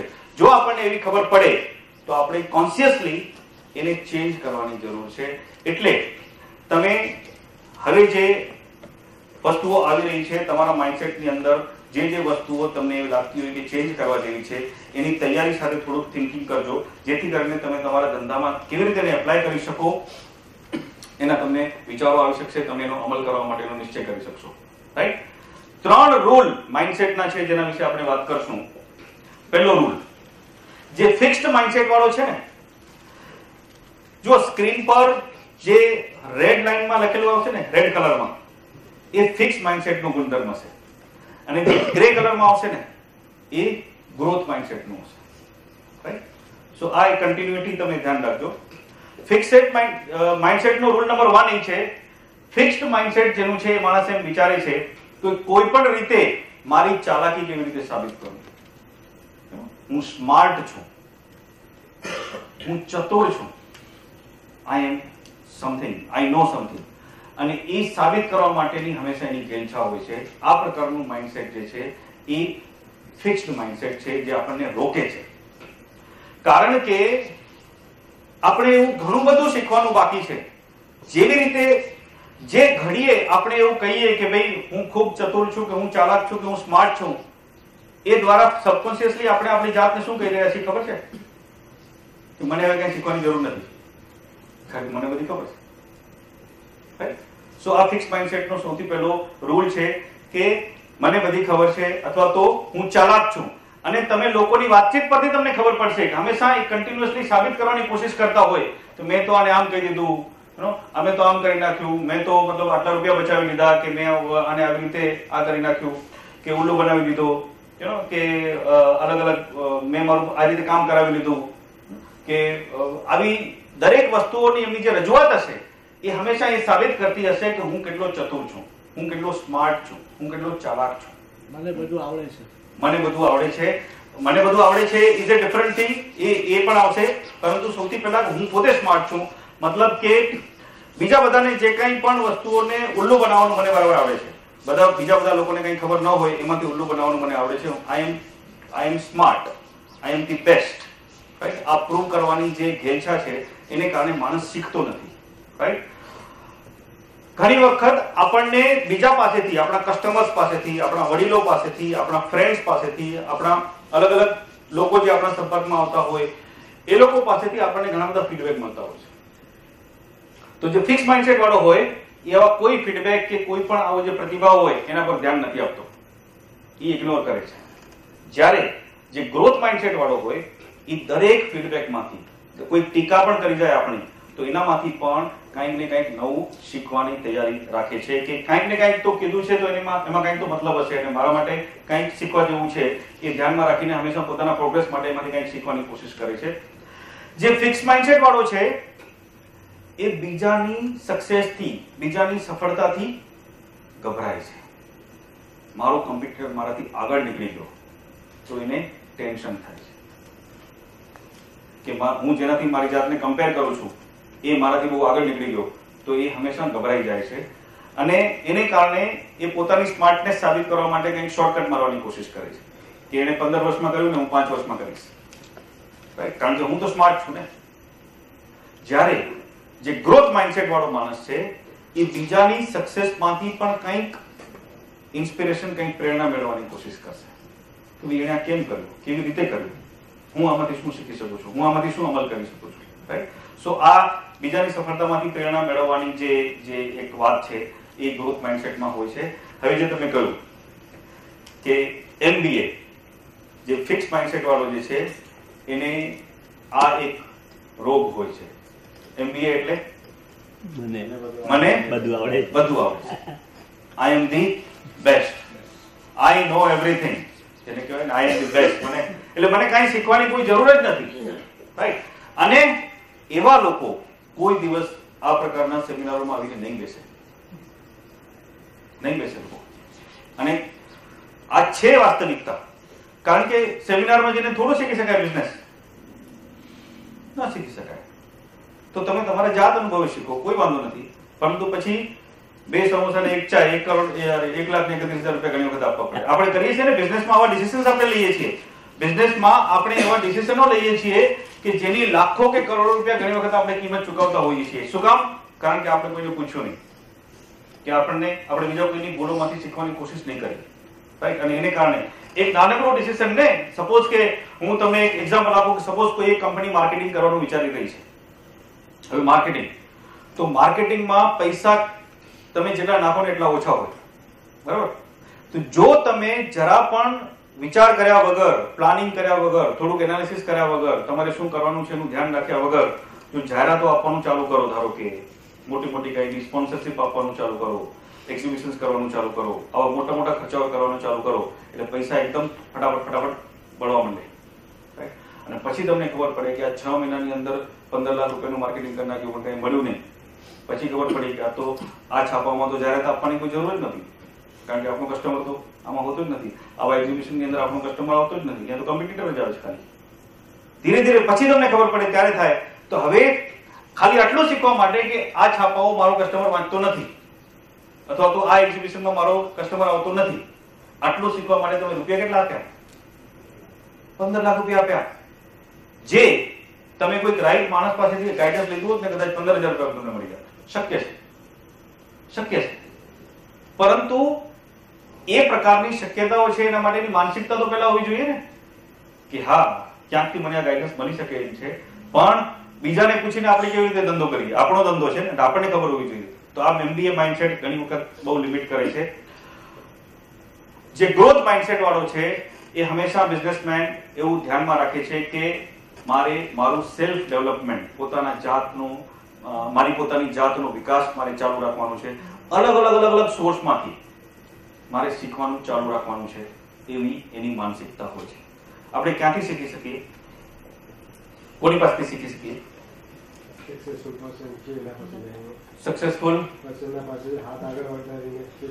સક્સેસફુલ પર્સન્સ ને ફોલો કરીને, એનું એનાલિસિસ કરીને, કદાચ એ લોકો આપણને ટ્રેન કરે કે ન કરે, આપણે એની સુધી પહોંચી શકીએ કે નહીં એ પણ શક્યતાઓ હોય ને.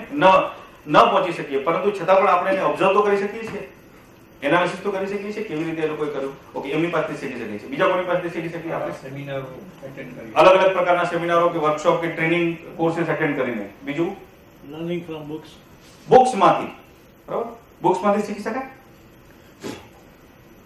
જરૂર શીખી શકાય. બીજી ક્યાંથી? ઇન્ટરનેટ બહુ મોટો સોર્સ છે આજે. 1000 પ્રકારની વસ્તુઓ તમને ઇન્ટરનેટ પરથી મળી શકે એમ છે, જો તમારે શીખવાની ઈચ્છા હોય તો. બરાબર, એમાં તમને ઓડિયો મળશે, વિડીયો મળશે, આર્ટિકલ્સ મળશે, મેગેઝિનો મળશે, બુક્સ મળશે, બધું મળશે. બરાબર, બીજી ક્યાંથી શીખી શકાય? ઓકે, તમારા ફ્રેન્ડ્સ, અલગ અલગ એસોસિએશન, નેટવર્ક, જેટલા વધારે લોકોને મળશો ને એમાંથી તમને કંઈક ને કંઈક નવું શીખવા મળશે. દરેક વ્યક્તિ પાસેથી તમે શીખી શકો છો. કસ્ટમરના વ્યૂઝ, જો કસ્ટમરને પૂછો તો કસ્ટમર આપણને ઘણું બધું શીખવાડી શકે છે. આપણો કસ્ટમર આપણને આપણા ધંધા વિશે ઘણું બધું શીખવાડી શકે છે, આપણે શીખવા માટે તૈયાર હોઈએ તો. આપણને એમ હોય કે ભાઈ કસ્ટમર આપણને શું શીખવાડી શકે, તો ઠીક છે. કારણ કે એક કસ્ટમર જો આપણાથી નારાજ થયો, કોઈ પણ કારણસર એને આપણી સાથે ધંધો કરવાનું બંધ કર્યું, રાઈટ, તો એની પાસે મેક્સિમમ ઇન્ફોર્મેશન છે આપણા ધંધાની ભૂલો વિશે. જો આપણો ફોલ્ટ હોય તો આપણે એની પાસેથી શીખી શકીએ છીએ, જો આપણે ધારીએ તો. સો આ બધા સોર્સિસ છે કે આપણા કસ્ટમરો પાસેથી, બુક્સમાંથી, બ્લોગ્સમાંથી, ઇન્ટરનેટ પરથી, સેમિનારોમાંથી, અલગ લોકોને સક્સેસફુલ લોકોની બાયોગ્રાફી કે વાંચીને, સારી સારી ફિલ્મો, સારા લેક્ચર્સ વગેરે એ સાંભળીને પણ અલગ અલગ પ્રકારના સોર્સિસમાંથી કંઈક ને કંઈક આપણે શીખી શકીએ છીએ, અને એ શીખવાની તૈયારી હોવી જોઈએ. રાઈટ. અચ્છા, હવે જે આ લિમિટ ફિક્સ માઇન્ડસેટનું જે એક બીજું ઉદાહરણ છે ફેંકુ માઇન્ડસેટ. ફેંકુ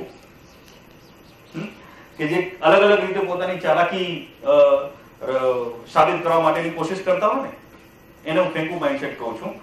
ફેંકુ માઇન્ડસેટ વાળા ઘણા બધા લોકો તમને મળતા હશે. એટલી મોટી મોટી વાતો કરતા હોય એટલે આપણને થોડી વાર પછી ખબર પડે કે યાર આટલું બધું છે નહીં. હોય ને ઘણા બધા લોકો કે અમારું તો આમ છે, અહીંયા આટલી બ્રાન્ચ છે, આટલા પ્રોજેક્ટ છે, અહીંયા ચાલે છે, અહીંયા આટલી બધી કંપનીઓ સાથે કોલેબોરેશન છે, મલ્ટીનેશનલ કંપનીઓના કામ ચાલે છે, આમ ને તેમ ને. ઓલા સાબુદ્દીન રાઠોડને એક જેમ કે ને કે પોટરીના પાયા નખાય, 4 ફેક્ટરીઓ છે, મોટી મોટી વાતો કરે. ઘણા બધા લોકો હોય. એક ભાઈ હતા જેમની ઓફિસમાં એક વખત હું ગયો તો એમની ટેબલ પર એક ગ્લાસ હતો, કાચ. એ કાચની નીચે માત્ર એક જ વિઝિટિંગ કાર્ડ એને રાખ્યું, એક જ વિઝિટિંગ કાર્ડ. એટલે તમને મિસ ન જ કરી શકો, જોવું જ પડે તમારે, કારણ કે એક જ વિઝિટિંગ કાર્ડ, બીજું કઈ છે નહીં. એટલે તમે પૂછશો હવે એનું કામ હતું એ પ્રિન્ટિંગના કેનવાસર હતા. કેનવાસર પ્રિન્ટિંગનું કેનવાસિંગ ખબર છે ને, જે લોકો પ્રિન્ટ કરાવી દે તમને કંઈ પણ. કેનવાસર હતો એની ઓફિસમાં. તો આખા ટેબલ પર એક જ વિઝિટિંગ કાર્ડ નીચે જોયું મેં, અને એ પણ કોનું? તો એક સુપરસ્ટારની કંપની છે, આપણા દેશના સક્સેસફુલ સુપરસ્ટારની કંપનીનું વિઝિટિંગ કાર્ડ. એટલે મેં પૂછ્યું, અરે યાર આ કંપની તો કે આપણા ક્લાયન્ટ છે, આનું ટોટલ પ્રિન્ટિંગ આપણે કરી છે. બહુ મોટું કામ થયું. પછી મેં શાંતિથી જોયું શું છે, કે કોનું કાર્ડ છે, નામ કોનું લખેલું છે, એનું ડેઝિગ્નેશન કોણ છે. જે માણસનું નામ હતું એ આસિસ્ટન્ટ મેનેજર હતું, લખેલું હતું. એટલે ખ્યાલ આવી ગયો મને કે ભાઈ કોઈ એક ગમે એટલી મોટી કંપની હોય, એનો આસિસ્ટન્ટ મેનેજર એટલે ક્યાં હોય. ઉપરથી તમે જોવા જાઓ, ચેરમેન થી કરીને એમડી થી કરીને પછી નીચે આવો તો આસિસ્ટન્ટ મેનેજર બહુ નીચે આવે. તો હવે આટલી મોટી કંપનીના આસિસ્ટન્ટ મેનેજરનું કાર્ડ હોવું એ કોઈ ગ્રેટ વસ્તુ નથી. કાર્ડ તો લોકો ગમે ત્યાં આપતા હોય ને, એવી રીતે આસિસ્ટન્ટ મેનેજરે કાર્ડ ક્યાંક આપી દીધું. પછી ધીરે ધીરે ખબર પડી એના જ સ્ટાફ મેમ્બર પાસેથી, એના જ માણસ પાસેથી, કે એ જે કેનવાસર છે એનો એક બીજો સાઇડ બિઝનેસ છે કે એ એસ્ટેટ એજન્ટ તરીકે કામ કરે છે. તો જે કંપની હતી એનો જે આસિસ્ટન્ટ મેનેજર હતો એ જ્યારે બહારગામથી ક્યાંક મુંબઈમાં શિફ્ટ થયો તો લીવ લાયસન્સથી એક ફ્લેટ લેવા માટે એને આ ભાઈનો કોન્ટેક્ટ કર્યો. એ ફ્લેટ જોવા માટે જ્યારે આવ્યો છે ત્યારે એને પોતાનું કાર્ડ આપ્યું, અને આ કાર્ડ માણસ અહીંયા સજાવીને રાખ્યું કેવા માટે. કિસ્સો શું હતો કે હું એક કસ્ટમર તરીકે લીવ લાયસન્સના ફ્લેટ તરીકે આસિસ્ટન્ટ મેનેજર આવ્યો હતો, અને વાર્તા શું કહેવામાં આવી હતી? આ તો અમારા ક્લાયન્ટ છે, અમારું બધું પ્રિન્ટિંગનું કામ અમે એની સાથે કરીએ છીએ. અને એના માણસે એમ કીધું કે અમારા સર બહુ ફેંકતા હે. અને રિયલ ઘણા બધા લોકો તમને આવા મળશે કે એટલું ફેંકે આપણને એમ લાગે કે આમાં વાસ્તવિકતાનો કોઈ મતલબ સ્નાન સૂતકનો સંબંધ ન હોય. તો આટલી હદ સુધી ફેંકવાની માઇન્ડસેટ જો આપણી હોય, આપણે જે નથી એ બતાવવાની કોશિશ આપણે કરતા હોઈએ, તો એ ફિક્સ માઇન્ડસેટની એક નિશાની છે. એને રોકજો. જે છે એ કહો તમે, પણ જે નથી ને એ બતાવવાની કોશિશ નહીં કરવાની બિઝનેસની અંદર. તો ખાસ પણ રાઈટ, ઘણા બધા એવા લોકો હોય કે જે તમે જુઓ ને તો પોતાના 3-4 અલગ અલગ વિઝિટિંગ કાર્ડ કાઢે, અલગ અલગ કંપનીઓના પોતાના છે. મારી આ કંપની છે, આ કંપની છે, આ કંપની છે, આ કંપની છે. તમને શું લાગે આ માણસના વિઝિટિંગ કાર્ડ, 4 વિઝિટિંગ કાર્ડ તમારી સામે આવે એક માણસનું? મોટો બિઝનેસ. હા, બહુ મોટો બિઝનેસ. બરાબર, એવું લાગે. તો મુકેશ અંબાણી કેટલા કાર્ડ લઈને ફરતા હશે? ફોલ્ડર લઈને. એટલે આપણે આખું ફોલ્ડર આપ્યું. મુકેશ અંબાણી કાર્ડ ન હોય, બરાબર, કહેવાનો મતલબ. પણ આમ જ્યારે તમે તમારી જાતને એક્સપ્રેસ કરવા માટે, તમે શું છો એ કહેવા માટે તમારે 4 કાર્ડનો સહારો લેવો પડે છે. એનો મતલબ જ એ છે કે કઈ કન્ફ્યુઝન છે સાહેબ, કે 4 કાર્ડ તમારે આપવા પડે. હું અહીંયા ટ્રસ્ટી છું ને, હું અહીંયા ચેરમેન છું ને, હું અહીંયા મેનેજર છું ને, હું અહીંયા આ છું ને, હું અહીંયા તે છું. આ બધું કહેવા માટે try to understand this is Feku mindset. માણસ એક હોય ને તો એનું વિઝિટિંગ કાર્ડ એક જ હોય, બાકી ન હોય. એવું હોઈ શકે એનો કઈ બિઝનેસ અલગ હોય કદાચ, તો એનું હોય કે હા અમારી હોટેલ પણ છે ને, અમારું ટ્રાવેલ્સ પણ છે ને, અમારું આ પણ છે ને, અમારું બુકિંગ નું પણ કામ છે ને, આનું પણ કામ છે ને, એવું બધું. એના માટે હું તમને અલગ કાર્ડ આપું છું. પણ મારી ઓળખાણ જયારે આપતો હોઉં ત્યારે જો હું 4 કાર્ડ આપતો હોઉં, એનો મતલબ કાંઈક તો કન્ફ્યુઝન છે આની અંદર. રાઈટ. તો આ બધા ફેકુ માઇન્ડસેટના એક્ઝામ્પલ છે. ઘણા બધા લોકોને આવી ઘણી બધી વસ્તુઓ ફેંકવાની આદત હોય છે. આપણે એવું નહીં કરવું જોઈએ. હું ખાલી એટલું કહું છું, જે કઈ વસ્તુઓ છે એના ખોટા ક્લેમ્સ નહીં કરવાના, જે સાચી વસ્તુઓ છે એ જ રજૂઆત કરવાની. ફેંકના મનાય in business. Right, this is the rule. Okay, તો આ હતો રૂલ નંબર 1. માઇન્ડસેટનો રૂલ નંબર 2. હવે આ એક ફેશન છે કે ઘણા બધા સેમિનારો કે ઘણા બધા લેક્ચર્સ વગેરે તમે જુઓ ને, એની અંદર કહેવામાં આવે કે हार्ड वर्क नहीं करने का, स्मार्ट क्या करने का, स्मार्ट वर्क करने का, है ना. मतलब हार्ड वर्क तो બધા લોકો કરી જાય ને. હાર્ડ વર્ક કરીને મહેનત કરીને તો બધા પૈસા કમાય. સ્માર્ટ કોને કહેવાય? કે જે ઓછું કામ કરીને પૈસા કમાય. બરાબર. આ એક લિમિટેડ માઇન્ડસેટ છે. એઝ એ બિઝનેસમેન ખાસ યાદ રાખો કે કઠોર પરિશ્રમનો કોઈ વિકલ્પ નથી. There is no shortcut on the highway of success. સક્સેસના હાઈવે પર કોઈ શોર્ટકટ નથી. હવે આજકાલની જે જનરેશન છે, એટલે આજકાલની જે ટ્રેડિશન્સ થઈ રહી છે કે મોબાઈલ, વચ્ચે એક મોબાઈલની જાહેરાત આવતી હતી, તમને કદાચ ખબર હોય તો, જ્યારે નવા ટચ ફોન આવ્યા ને ત્યારે એવી જાહેરાત આવતી હતી કે લોકો મતલબ ટચ ફોન પરથી જ બધું વોટિંગ કરે અને આખી વોટિંગ કરે ને એને કારણે આખી ગવર્મેન્ટ ચેન્જ થઈ જાય. મતલબ આખી ટેગલાઈન એવી રીતે આવતી હતી ફોનની કે હમ ઉંગલી પે દેશ ચલાएंगे, ઉંગલી પે દેશ ચલાएंगे. બરાબર, ઉંગલી પે દેશ ચલાएंगे એનો મતલબ શું? ઉંગલી પે દેશ ચલાएंगे એટલે અમારે કંઈ હાર્ડવર્ક કરવાની જરૂર નથી, મહેનત કરવાની જરૂર નથી, રાઈટ? અમે લોકો ખાલી અમુક બટન દબાવશો એના કારણે બધું કામ થઈ જશે. અને આ જે કલ્ચર છે, આ જે માન્યતાઓ છે, એને કારણે તકલીફ શું થઈ રહી છે કે લોકોના મનની અંદર એક એવી બિલીફ ડેવલપ થઈ રહી છે, મહેનત નહીં કરવાની, ઓછામાં ઓછી મહેનતથી કેવી રીતે કામ કરવાનું. ઓકે, એના માટેના શોર્ટકટ હંમેશા ગોતતા હોય છે. અને એને કારણે શું થઈ જાય કે માણસની ટેન્ડન્સી, માણસનું વલણ કેવું થઈ જાય, મુસીબતોથી દૂર ભાગવાનું. જે માણસે મહેનત ન કરવી હોય એટલે શું કરે, કોઈ બી ડિફિકલ્ટી આવે એટલે તરત એમાંથી દૂર ભાગવાની કોશિશ કરે, રાઈટ? અને જે ચેલેન્જીસ હોય, જે પડકારો હોય, એનો સામનો એ માણસ નથી કરતો. ગ્રોથ માઇન્ડસેટ વાળા માણસે એટલું વસ્તુ યાદ રાખવાની છે, કોઈ શોર્ટકટ નથી, પડકારોનો સામનો કરવો જ પડશે. અને એ માણસ ગમે એવી સમસ્યાઓ આવે એ પડકારોનો ઉભો રહીને સામનો કરે જ છે. અને આપણે પણ આ જ ગ્રોથ માઇન્ડસેટ વિકસાવવાની જરૂર છે કે ચેલેન્જ આવશે, તકલીફ તો થશે, ત્યારે ઉભા રહેવાની જરૂર છે. You have to face it. તમારે એનો સામનો કરવાની જરૂર છે. હવે જુઓ, આપણે અલગ અલગ પ્રકારના જે ધંધા કરતા હોઈએ ને એની અંદર આ ફિક્સ માઇન્ડસેટનું એક બીજું ઉદાહરણ હું આપું છું. Hawker mindset. હોકર એટલે ફેરીવાળા માઇન્ડસેટ. હવે ફેરીવાળા માઇન્ડસેટ એટલે શું, તમે જુઓ ને, તે લોકોનો ફેવરિટ ડાયલોગ છે ને, રસ્તે કા માલ સસ્તે મેં, રસ્તે કા માલ સસ્તે મેં, લોટ હે સેલે, લોટ હે સેલે, લોટ હે સેલે. હોય છે ને આવું, જ્યારે આ બધું તમે સાંભળતા હશો બધું. આ ફેરિયાઓના જે વ્યવહાર હોય છે એમાં શું પ્રોબ્લેમ હોય છે? એઝ એ કસ્ટમર તમને શું એવું લાગે છે કે મજા કેમ નથી આવતી? તમને એમની સાથે ટ્રાન્ઝેક્શન કરવાનું ગમે? એક વિશ્વાસ નથી હોતો.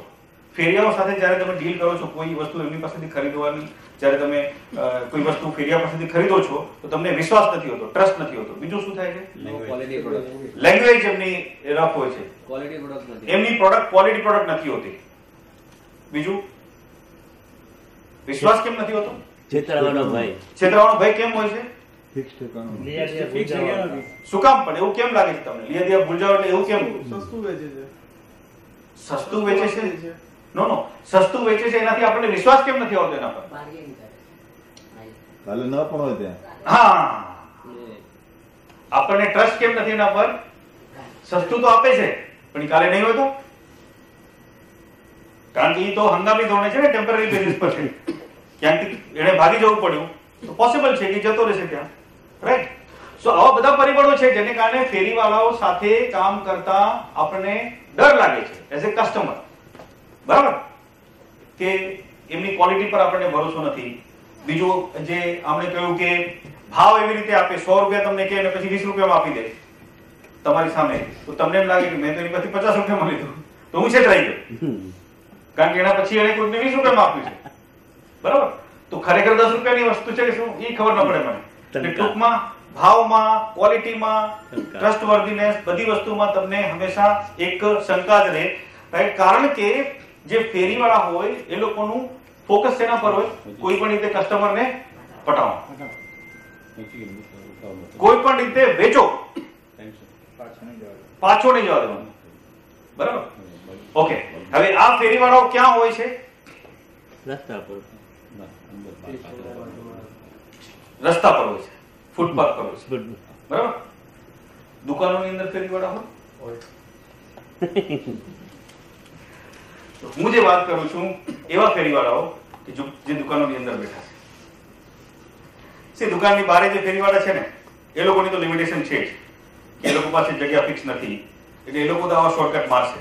અને એ લોકોનો ગુણધર્મ છે, આપણે એ લોકો સાથે વ્યવહાર કરીએ છીએ આપણા હિસાબે જોખમે કરીએ છીએ. પરંતુ હું તો ઈ ફેરીવાળાની વાત કરું છું કે જે દુકાનવાળાના શરીરમાં આત્મા ફેરીવાળાને લઈને બેઠો છે.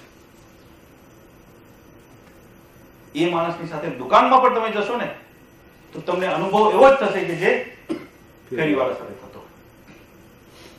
સેમ મતલબ ભાવમાં પણ એવી જ રીતે તમને ખબર ન પડે કે તમારે 100 રૂપિયામાં આપ્યું, તમારો નેબર ત્યાં ગયો તો તમને 70 રૂપિયામાં એને આપી દીધું હોય એટલે તમને ડાઉટ લાગે. બીજું કે તમે એની પાસેથી એક વખત માલ લીધો, બીજે દિવસે કોઈ પણ કારણસર ચેન્જ કરવા જાઓ તો એ તમારો દુશ્મન થઈ જશે, બદલી નહીં કરી આપે. ફોલ્ટ હશે તો પણ तभी चेक करके लेने की जरूरत थी, अभी हम कुछ नहीं कर सकते. अथवा तो मुझे कहूं ने कि घणी वक्त बदली करने का टाइम बुधवार को 1 और 3 के बीच में आने का. मतलब कोई પણ રીતે કસ્ટમરની જિંદગી પરેશાન કરવાની. એક વખત જો તમારો કસ્ટમર થઈ ગયો ને આ માણસનો, તો પછી એને મજા ના આવે. કસ્ટમરને હંમેશા એમ જ થાય કે આની સાથે કામ કરવા જેવું હતું નહીં, એક વખત કરી નાખ્યું પણ પાછો ના આવે કસ્ટમર. સો આપણી અંદર પણ આ ફેરીવાળા માઇન્ડસેટ ન હોવું જોઈએ. આપણે હંમેશા એ ધ્યાનમાં રાખવું ખૂબ જરૂરી છે.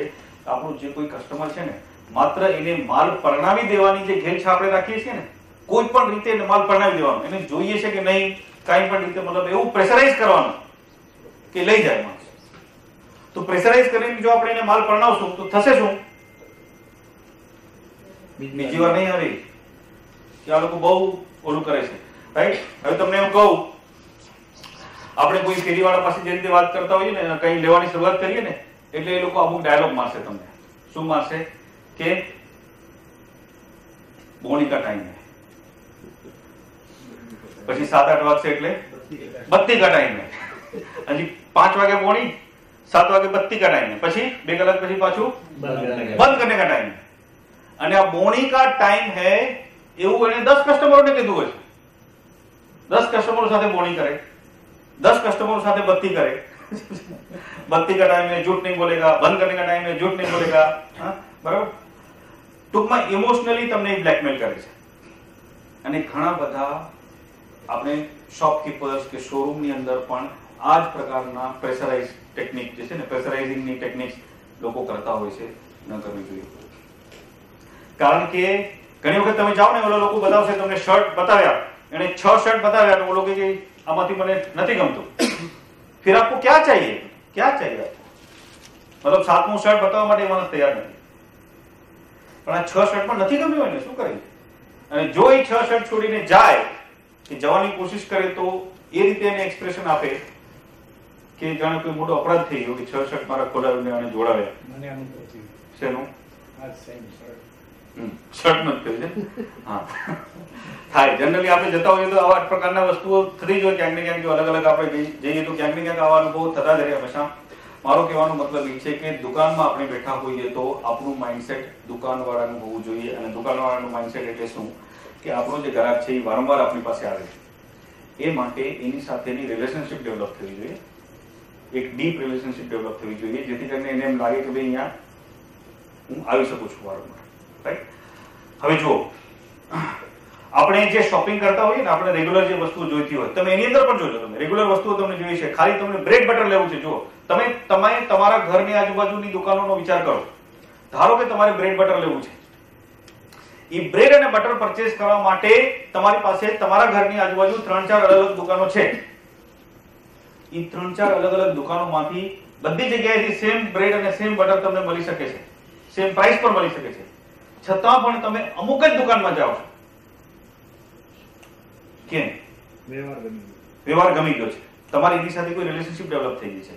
અને કદાચ તમે કોઈ કારણસર બીજા દુકાનવાળા પાસે ગયા હશો, ત્યાં તમને કંઈક તો નહીં ગમ્યું હોય, કંઈક એવું થયું હશે એની સાથેના ટ્રાન્ઝેક્શનમાં કે જેને કારણે તમને એની સાથે ડીલ કરવાની મજા નહીં આવી હોય. બ્રેડ અને બટર એ જ મળ્યા હશે, પરંતુ કંઈક મજા નહીં આવી હોય, કંઈક એક્સપિરિયન્સ સારો નહીં થયો હોય, અને એને કારણે તમારો એની સાથે કોઈ રિલેશનશિપ ડેવલપ નહીં થઈ એઝ એ કસ્ટમર. રાઈટ? સો આપણા કસ્ટમરો સાથે લોંગ ટર્મ રિલેશનશિપ બિલ્ડ કરવી ખૂબ જરૂરી છે. શું કામ જરૂરી છે લોંગ ટર્મ રિલેશનશિપ બિલ્ડ કરવી?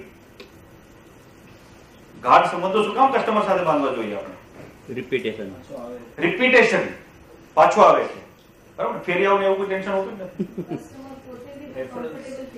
પોતે કમ્ફર્ટેબલ ફીલ કરે છે, બરાબર, એ બીજાને બોલાવે છે, બીજાને મોકલે છે, બાર્ગેન નહીં કરે, બાર્ગેન નહીં કરે, કારણ કે એને ટ્રસ્ટ છે કે ભાઈ આ લોકો જે કહે છે એ પ્રમાણે જ માલ આપે છે, એ ભાવ હશે, બધું સાચી ક્વોલિટી મને આપશે, મારા માટે સારું નહીં હોય તો એ નહીં આપે, મને કહેશે કે આ તમારા માટે સુટેબલ નથી. હાજી, આપણે રોજે રોજ ધંધો કરવાનો છે, આપણો વન ટાઈમ ધંધો નથી. અને એ ખાસ ધ્યાનમાં રાખવાનું છે, કારણ કે જો આપણે સપોઝ એક શોરૂમ કે શોપ લઈને બેઠા છીએ તો એ કસ્ટમર આપણા નેબરહુડમાં, આપણા આજુબાજુ રહે છે, તો એ ત્યાં જ આવવાનો છે ધારો કે, તો એ 10, 15, 20 વર્ષ સુધી ત્યાં જ આવશે જો આપણે એને સાચવી રાખશું તો. અને જો આપણે એને સાચવી નહીં રાખીએ, આપણે એની સાથે દુર્વ્યવહાર કરશું કે આપણે એને ચીટિંગ કરવાની કોશિશ કરશું, એક બ્રેડમાં સપોઝ કે બ્રેડ લેવા આવ્યો હોય માણસ આપણી પાસે અને આપણે આપણી પાસેથી એને થેલી માંગી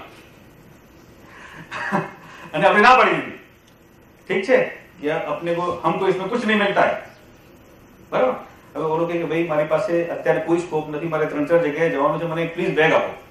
અને જો એ માણસ સપોઝ આપણી બેગ નહીં આપી એટલે હાથમાં લઈને જાય, પણ ત્યારે નિશ્ચય કરીને જાય કે મરી જઈશ, ખીચડી ખાઈશ, પણ આની પાસેથી બ્રેડ નહીં સમજો. હું ભલા લિસ્ટમાં રહું છું તો ગોરેગામ વેસ્ટમાં જઈને બ્રેડ લઈ આવીશ, પણ હું અહીંયા નહીં જાઉં. આવું કરે છે ને આપણે કરાવીએ છીએ, આપણે આવું કરાવીએ છીએ. અને આ ન કરવું જોઈએ, કારણ કે દુકાનવાળાના શરીરમાં આત્મા કયો બેઠો છે?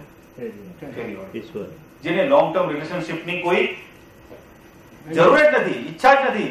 આવે તો ઠીક છે, ના આવે તો કઈ મતલબ નથી.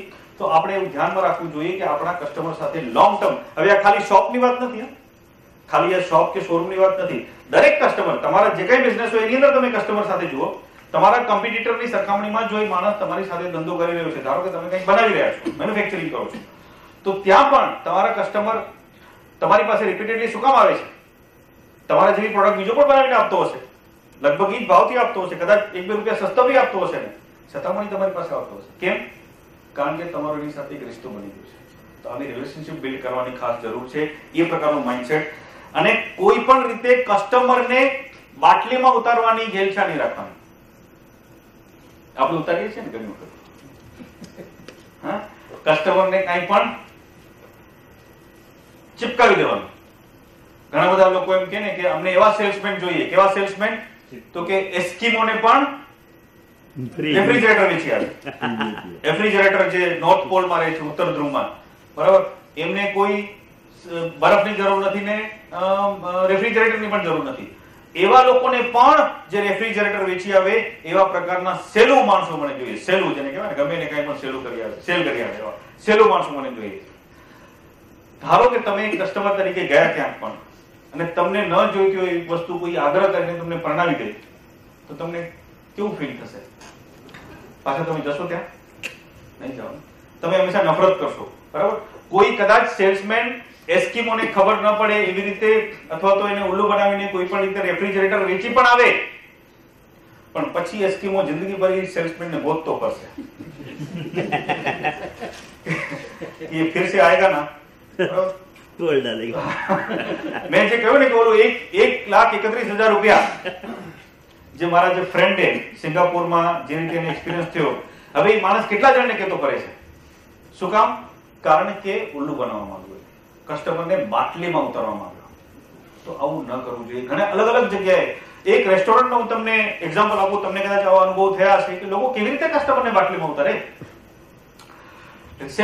રેસ્ટોરન્ટની અંદર તમે જાઓ ને, હવે રેસ્ટોરન્ટની અંદર તમે કોઈ ફેમિલી સાથે જાઓ, કેવા સંજોગોમાં જાઓ, મતલબ કે કેવો કોઈ પ્રસંગ હોય ત્યારે જાઓ કે ગમે ત્યારે જતા હો ફેમિલી સાથે? સારા રેસ્ટોરન્ટમાં માણસ ક્યારે જાય? કંઈક પ્રસંગ હોય, કોઈ જન્મદિવસ, કંઈક એનિવર્સરી, કે કોઈ ગેસ્ટ આવ્યું છે, એ ટાઈપના કોઈ પ્રસંગમાં તમે જાઓ ને, એટલે તમે એકલા નથી ધારો કે, તો તમારી સાથે ગેસ્ટ છે, તમારા ફ્રેન્ડ, તમારા રિલેટિવ, એવી રીતે. તો આ રેસ્ટોરન્ટની અંદર તમે જાઓ ને, એટલે તમે 7, 8, 10 જણા હો ને, ત્યારે તમે મેનુ સિલેક્ટ કરવાની કોશિશ કરો. એટલે એનો જે વેઇટર છે ને એ આવે તમારી પાસે, તમે કંઈક સિલેક્ટ કર્યું कि हमको ये सूप दो, हमको ये स्टार्टर दो, हमको ये सब्जी दो, ऐसा તમે જેવું કોશિશ કરો ને, ये सूप नहीं, मैं आपको हाउस स्पेशल एक सजेस्ट करता हूँ, एक आज का हमारा स्पेशल है. तो તમે પૂછો कि इसमें नहीं है, नहीं वो आज का स्पेशल है, वो आपको मैं रिकमेंड करता हूँ. એટલે તમને सूप એના મરજી પ્રમાણે હું લખાવડાવે. પછી સ્ટાર્ટર. તો આ બધા નહીં, હું તમને આજનું સ્પેશિયલ રિકમેન્ડ કરું છું, એ કરીને નહીં કરાવડાવે. દરેક વસ્તુની અંદર આજનું સ્પેશિયલ એનું આવ્યા જ કરે. પછી આ એક વસ્તુ, પછી તમે એને કહો કે ચલો અમે 8 જણા છીએ, हमको ये 2 सब्जी लाओ, 2 प्लेट XYZ सब्जी. तो ये कैसे कि आप 8 लोग हो, 2 का कम पड़ेगा, तो आप 3 ले लो. હવે તમે હોસ્ટ છો, તમે એ આપી રહ્યા છો પાર્ટી, તમે જો એને કહો કે નહીં 2 માં પૂરા કરો, તો તમને એમ લાગે ને કે જે આવ્યા છે એ લોકોની સામે ખરાબ લાગશે. તમે જો કઈ પરિસ્થિતિમાં છો તમે અત્યારે, તમારી સાથે ઓલું આર્ગ્યુમેન્ટ કરી રહ્યું છે કે 2 તમને ઓછા પડશે, તો તમે જો એમ કહેવા જાઓ કે ભાઈ હમણાં તું 2 જ લાવ, તો કદાચ બીજા લોકોને એમ લાગશે કે ભાઈ આ 2 શું કેમ ખવડાવે છે, અમને આનું મન કેમ આટલું બધું સંકોચિત છે. બરાબર, ઓલો કહી રહ્યો છે કે 3 તમને જરૂર પડશે, છતાં બી 2 મગાવે છે, એટલે અમને ઓછું ખાવા મળે એટલા માટે. એટલે તમે પછી શું કરો, 3 લાવ. બરાબર, છેલ્લે થાય શું કે જે 3 લાવ્યો હોય ને એમાંથી ખરેખર એક વધી જ પડે તમારું.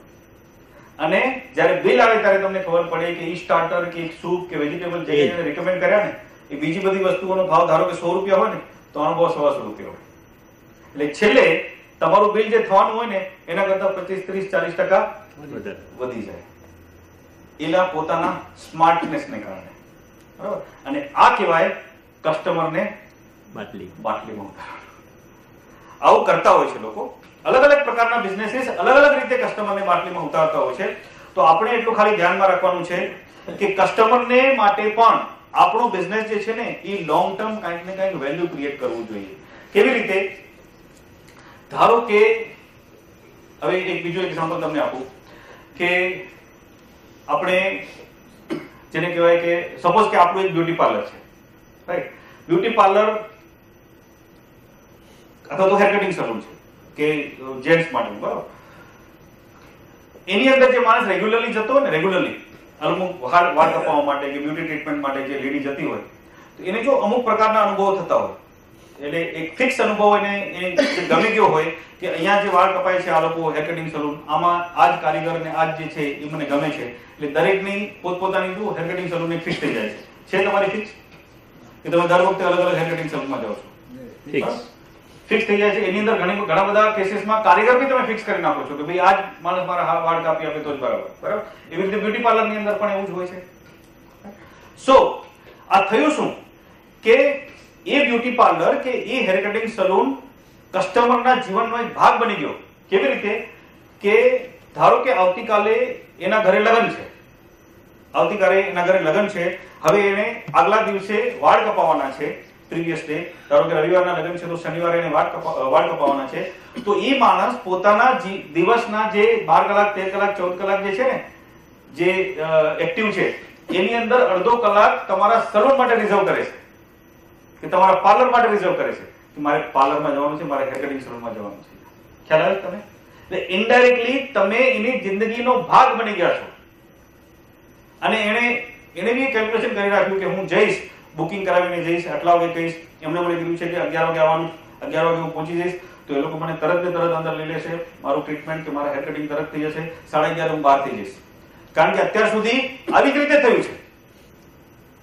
અત્યાર સુધી મને આ પ્રકારનો જ અનુભવ થયો છે કે હું 11 વાગે જો પહોંચી જાઉં તો 11:30 ડેફિનેટલી ત્યાંથી બહાર જઈ શકું છું. એટલે 11:30 વાગે હું સામે બીજું કઈ કમિટમેન્ટ કરી શકું છું.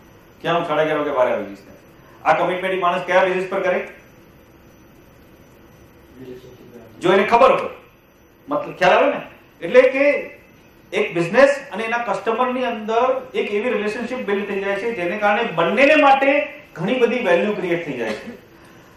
એક હેર કટિંગ સલૂન કે બ્યુટી પાર્લરના કસ્ટમરની લાઈફની અંદર એ બ્યુટી પાર્લર ઘૂસી ગયું, એ હેર કટિંગ સલૂન ઘૂસી ગયું, અને લોંગ ટર્મ એ હવે ત્યાં જ રહેવાનું છે. એટલે બંનેને માટે એની એવી પોતાના જે ડિસિઝન્સ હોય કે હા મારી સલૂનની અંદર અડધો કલાકમાં મારું ટર્ન આવી જાય છે અને મારું કામ પૂરું થઈ જાય છે, અને એટલા માટે હું મારું કંઈક પ્લાનિંગ એના બેસિસ પર કરી શકું છું. આ એક વેલ્યુ ક્રિએશન છે. લોંગ ટર્મ વેલ્યુ ક્રિએશનને માટે એ જરૂરી છે કે કસ્ટમરને આપણે ખૂબ સારામાં સારી રીતે ટ્રીટ કરીએ અને લોંગ ટર્મ સુધી આપણી સાથે જળવાઈ રહે.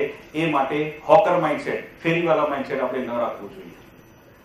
આ જે માઇન્ડસેટનો એક ઓર એક્ઝામ્પલ કે જેને કારણે આપણે જેને કહેવાય ને કે શોર્ટકટ મારવાની કોશિશ કરતા હોઈએ છીએ અથવા તો હાર્ડવર્ક નહીં કરવાનું અને સ્માર્ટ વર્ક કરવાનું, એના માટેનું એક બીજું માઇન્ડસેટનું એક્ઝામ્પલ છે જેને હું કહું છું રીમિક્સ માઇન્ડસેટ.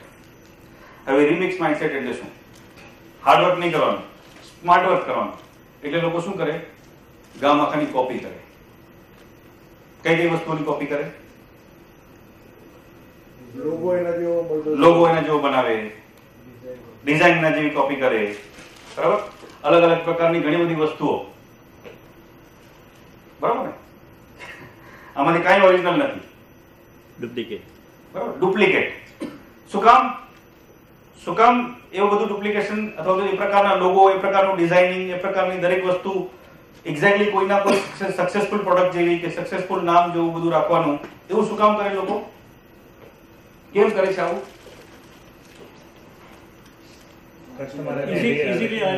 કસ્ટમર ઇઝીલી માલ વેચાય. તમે શું કહો છો? માર્જિન વધારે મળે. હા, ડુપ્લિકેટ જો એક્ઝેક્ટલી એનું ડુપ્લિકેટ બનાવો તો માર્જિન વધારે મળે. પણ હું કહું છું કે સપોઝ કે એક પ્રોડક્ટનું નામ છે એબીસી, એના જે જગ્યાએ એબીસી ની જગ્યાએ એબીડી કરીને વેચે છે, એટલે એબીસી નથી વેચતો, એબીડી કરીને વેચે છે. કોલગેટ ની જગ્યાએ કોલગેટ, એ વચ્ચે એ લગાવીને કંઈક કરે છે, એવું કંઈક બનાવે છે. હા, એની ગુડવિલ નો લાભ મળે છે, બરાબર? ટૂંકમાં તો આપણે અલગ અલગ પ્રકારની કોપીઝ કરતા હોઈએ છીએ, અને આ રિમિક્સ માઇન્ડસેટ છે. આ રિમિક્સ માઇન્ડસેટ છે. રિમિક્સ એટલે શું? રિમિક્સ કોને કહેવાય મ્યુઝિક ઇન્ડસ્ટ્રીમાં? હા, જે કિશોર કુમારનું 30 વર્ષ પહેલાનું ગીત હતું એને પાછું રીકમ્પોઝ કરીને એ લોકો પાછું ગાય. લગભગ બધું સેમ જ હોય, પણ અવાજ બદલી જાય, બરાબર? અભિજીતનો અવાજ આવી જાય કે કંઈ પણ બીજા એવી રીતે. ટૂંકમાં ધેટ ઇઝ રિમિક્સ. આખું રીકમ્પોઝિશન કરીને આપવામાં આવે. એટલે કે old wine but new bottle. દારૂ ઈ જ હોય, બરાબર? બોટલ નવી ચેન્જ કરવામાં આવે. હવે આ જે છે એ ખોટું માઇન્ડસેટ છે.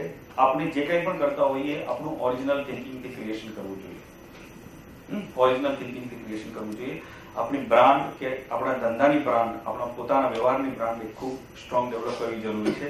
અને એના માટે આ બધી બ્રાન્ડ કઈ કંપનીની છે?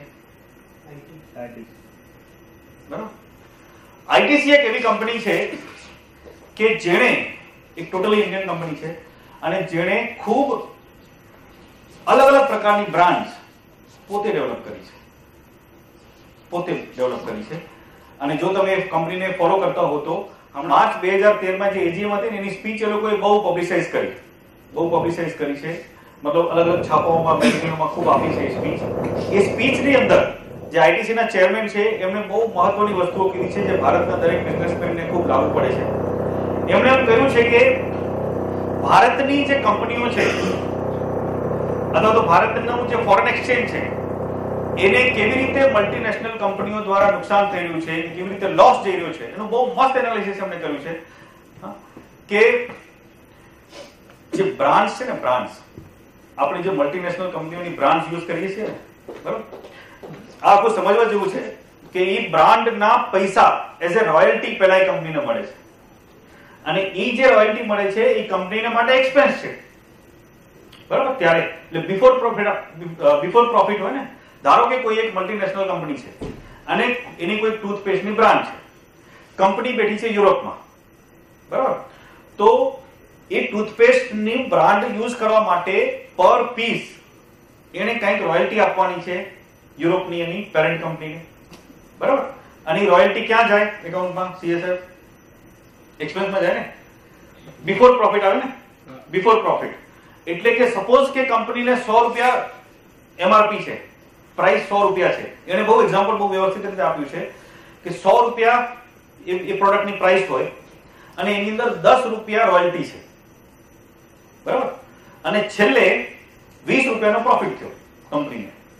અને 20 રૂપિયામાંથી 50% ધારો કે મલ્ટીનેશનલ કંપનીનું ઓરિજિનલ ઇન્વેસ્ટમેન્ટ હતું, એટલે કે 20 રૂપિયા જો પ્રોફિટ થયો એમાંથી 50% એને મળશે, 10 રૂપિયા એને મળશે પ્રોફિટનો હક ના મળે, બરાબર? એવું આપણે માનીએ, બરાબર છે કે 10 રૂપિયા એના પ્રોફિટનો, કારણ કે એનો ઓનરશિપ 50% એ લોકો પાસે છે, એટલે 10 રૂપિયા એને મળે, એમાં કંઈ ખોટું નથી. પરંતુ એ એમ કહે છે કે એ જે 10 રૂપિયા જે થયા ને પ્રોફિટના પાર્ટ તરીકે તમે જુઓ છો ને, એટલા જ રૂપિયા એ લોકોએ રોયલ્ટી તરીકે ઓલરેડી આપી દીધા પહેલા. કારણ કે 100 રૂપિયામાં 10 રૂપિયા રોયલ્ટી ના હતા, જે 80 રૂપિયા ખર્ચો થયો ગણાય ને એની અંદર ગણાઈ ગયા. પ્રોફિટ થાય કે ના થાય રોયલ્ટી? 80 રૂપિયા જે ખર્ચો થયો ને એની અંદર ગણાઈ ગયા ને. એટલે 20 રૂપિયાનો પ્રોફિટ થયો, ન બી થયો તો બી 10 રૂપિયા તો એને મળી જ ગયા છે પેલા. એટલે ટોટલી આમ તમે જોવા જાઓ તો જે પ્રોફિટ છે 20 રૂપિયા એના 50% એટલે કે 10 રૂપિયા કંપનીને પહેલા મળી ગયા છે, which we are not realizing. કે આપણને ખબર નથી પડતી કે આ બ્રાન્ડને કારણે, આ બ્રાન્ડ્સની રોયલ્ટીને કારણે મલ્ટીનેશનલ કંપનીઓ ભારતમાંથી કેટલા બધા રૂપિયા બહાર લઈ જઈ રહી છે, ઓનલી ફોર બ્રાન્ડ્સ, જેમાં કાંઈ જ નથી કરવું પડતું બીજું. અને એનું કારણ એટલા માટે છે, એનું કારણ એ છે કે ભારતની પોતાની બ્રાન્ડ્સ નથી, અને એને કારણે આપણે આ મલ્ટીનેશનલ બ્રાન્ડ ગમે છે, કારણ કે આપણી પાસે બીજી કોઈ ઓલ્ટરનેટિવ નથી. એટલા માટે આઈટીસી ના ચેરમેન વાયસી દેવેશ્વર બધા ઇન્ડિયન બિઝનેસમેનને અપીલ કરી છે એમણે એ સ્પીચમાં, ડેવલપ યોર બ્રાન્ડ્સ, તમારી બ્રાન્ડ ડેવલપ કરો. અને અમે એઝ એ કંપની એમ કહે છે કે અમે એઝ એ કંપની પણ ખૂબ ફોકસ કર્યું છે કે ઇન્ડિપેન્ડન્ટ બ્રાન્ડ ડેવલપ કરીએ. અને તમે જોઈ રહ્યા છો કે આઈટીસી જે કંપની હતી શરૂઆત થઈ એક સિગરેટની કંપનીમાં, એક ટોબેકો કંપની તરીકે શરૂઆત કરી, બરાબર.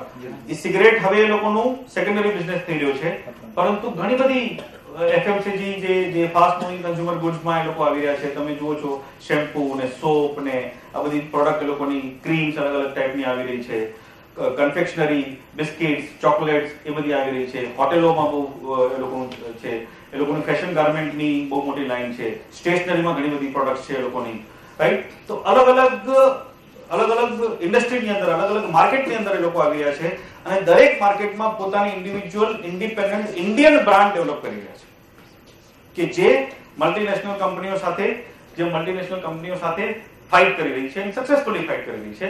તો એઝ એ બિઝનેસમેન આપણને, ભલે આપણી સાઈઝ આઈટીસી જેટલી નથી, ITC is a big company, ITC બહુ મોટી કંપની છે, બહુ મોટું ગ્રુપ છે, પરંતુ આપણે ભલે એટલા મોટા નથી, પરંતુ જેટલા નાના પણ આપણે હોઈએ, આપણા કસ્ટમર ગ્રુપની અંદર, આપણે જે એરિયામાં કામ કરતા હોઈએ અથવા તો જે ઇન્ડસ્ટ્રીમાં, જે માર્કેટમાં કામ કરતા હોઈએ, એનું પણ એક માર્કેટ કહેવાય ને કે ભાઈ અહીંયા 1000 કસ્ટમર આવે છે તો એની અંદર આપણી પણ એક નામ છે, આપણું એક નામ છે.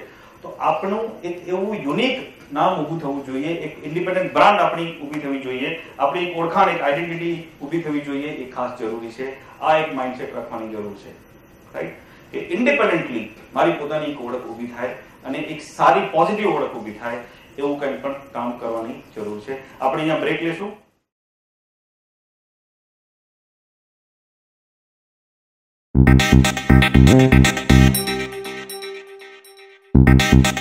Thank you.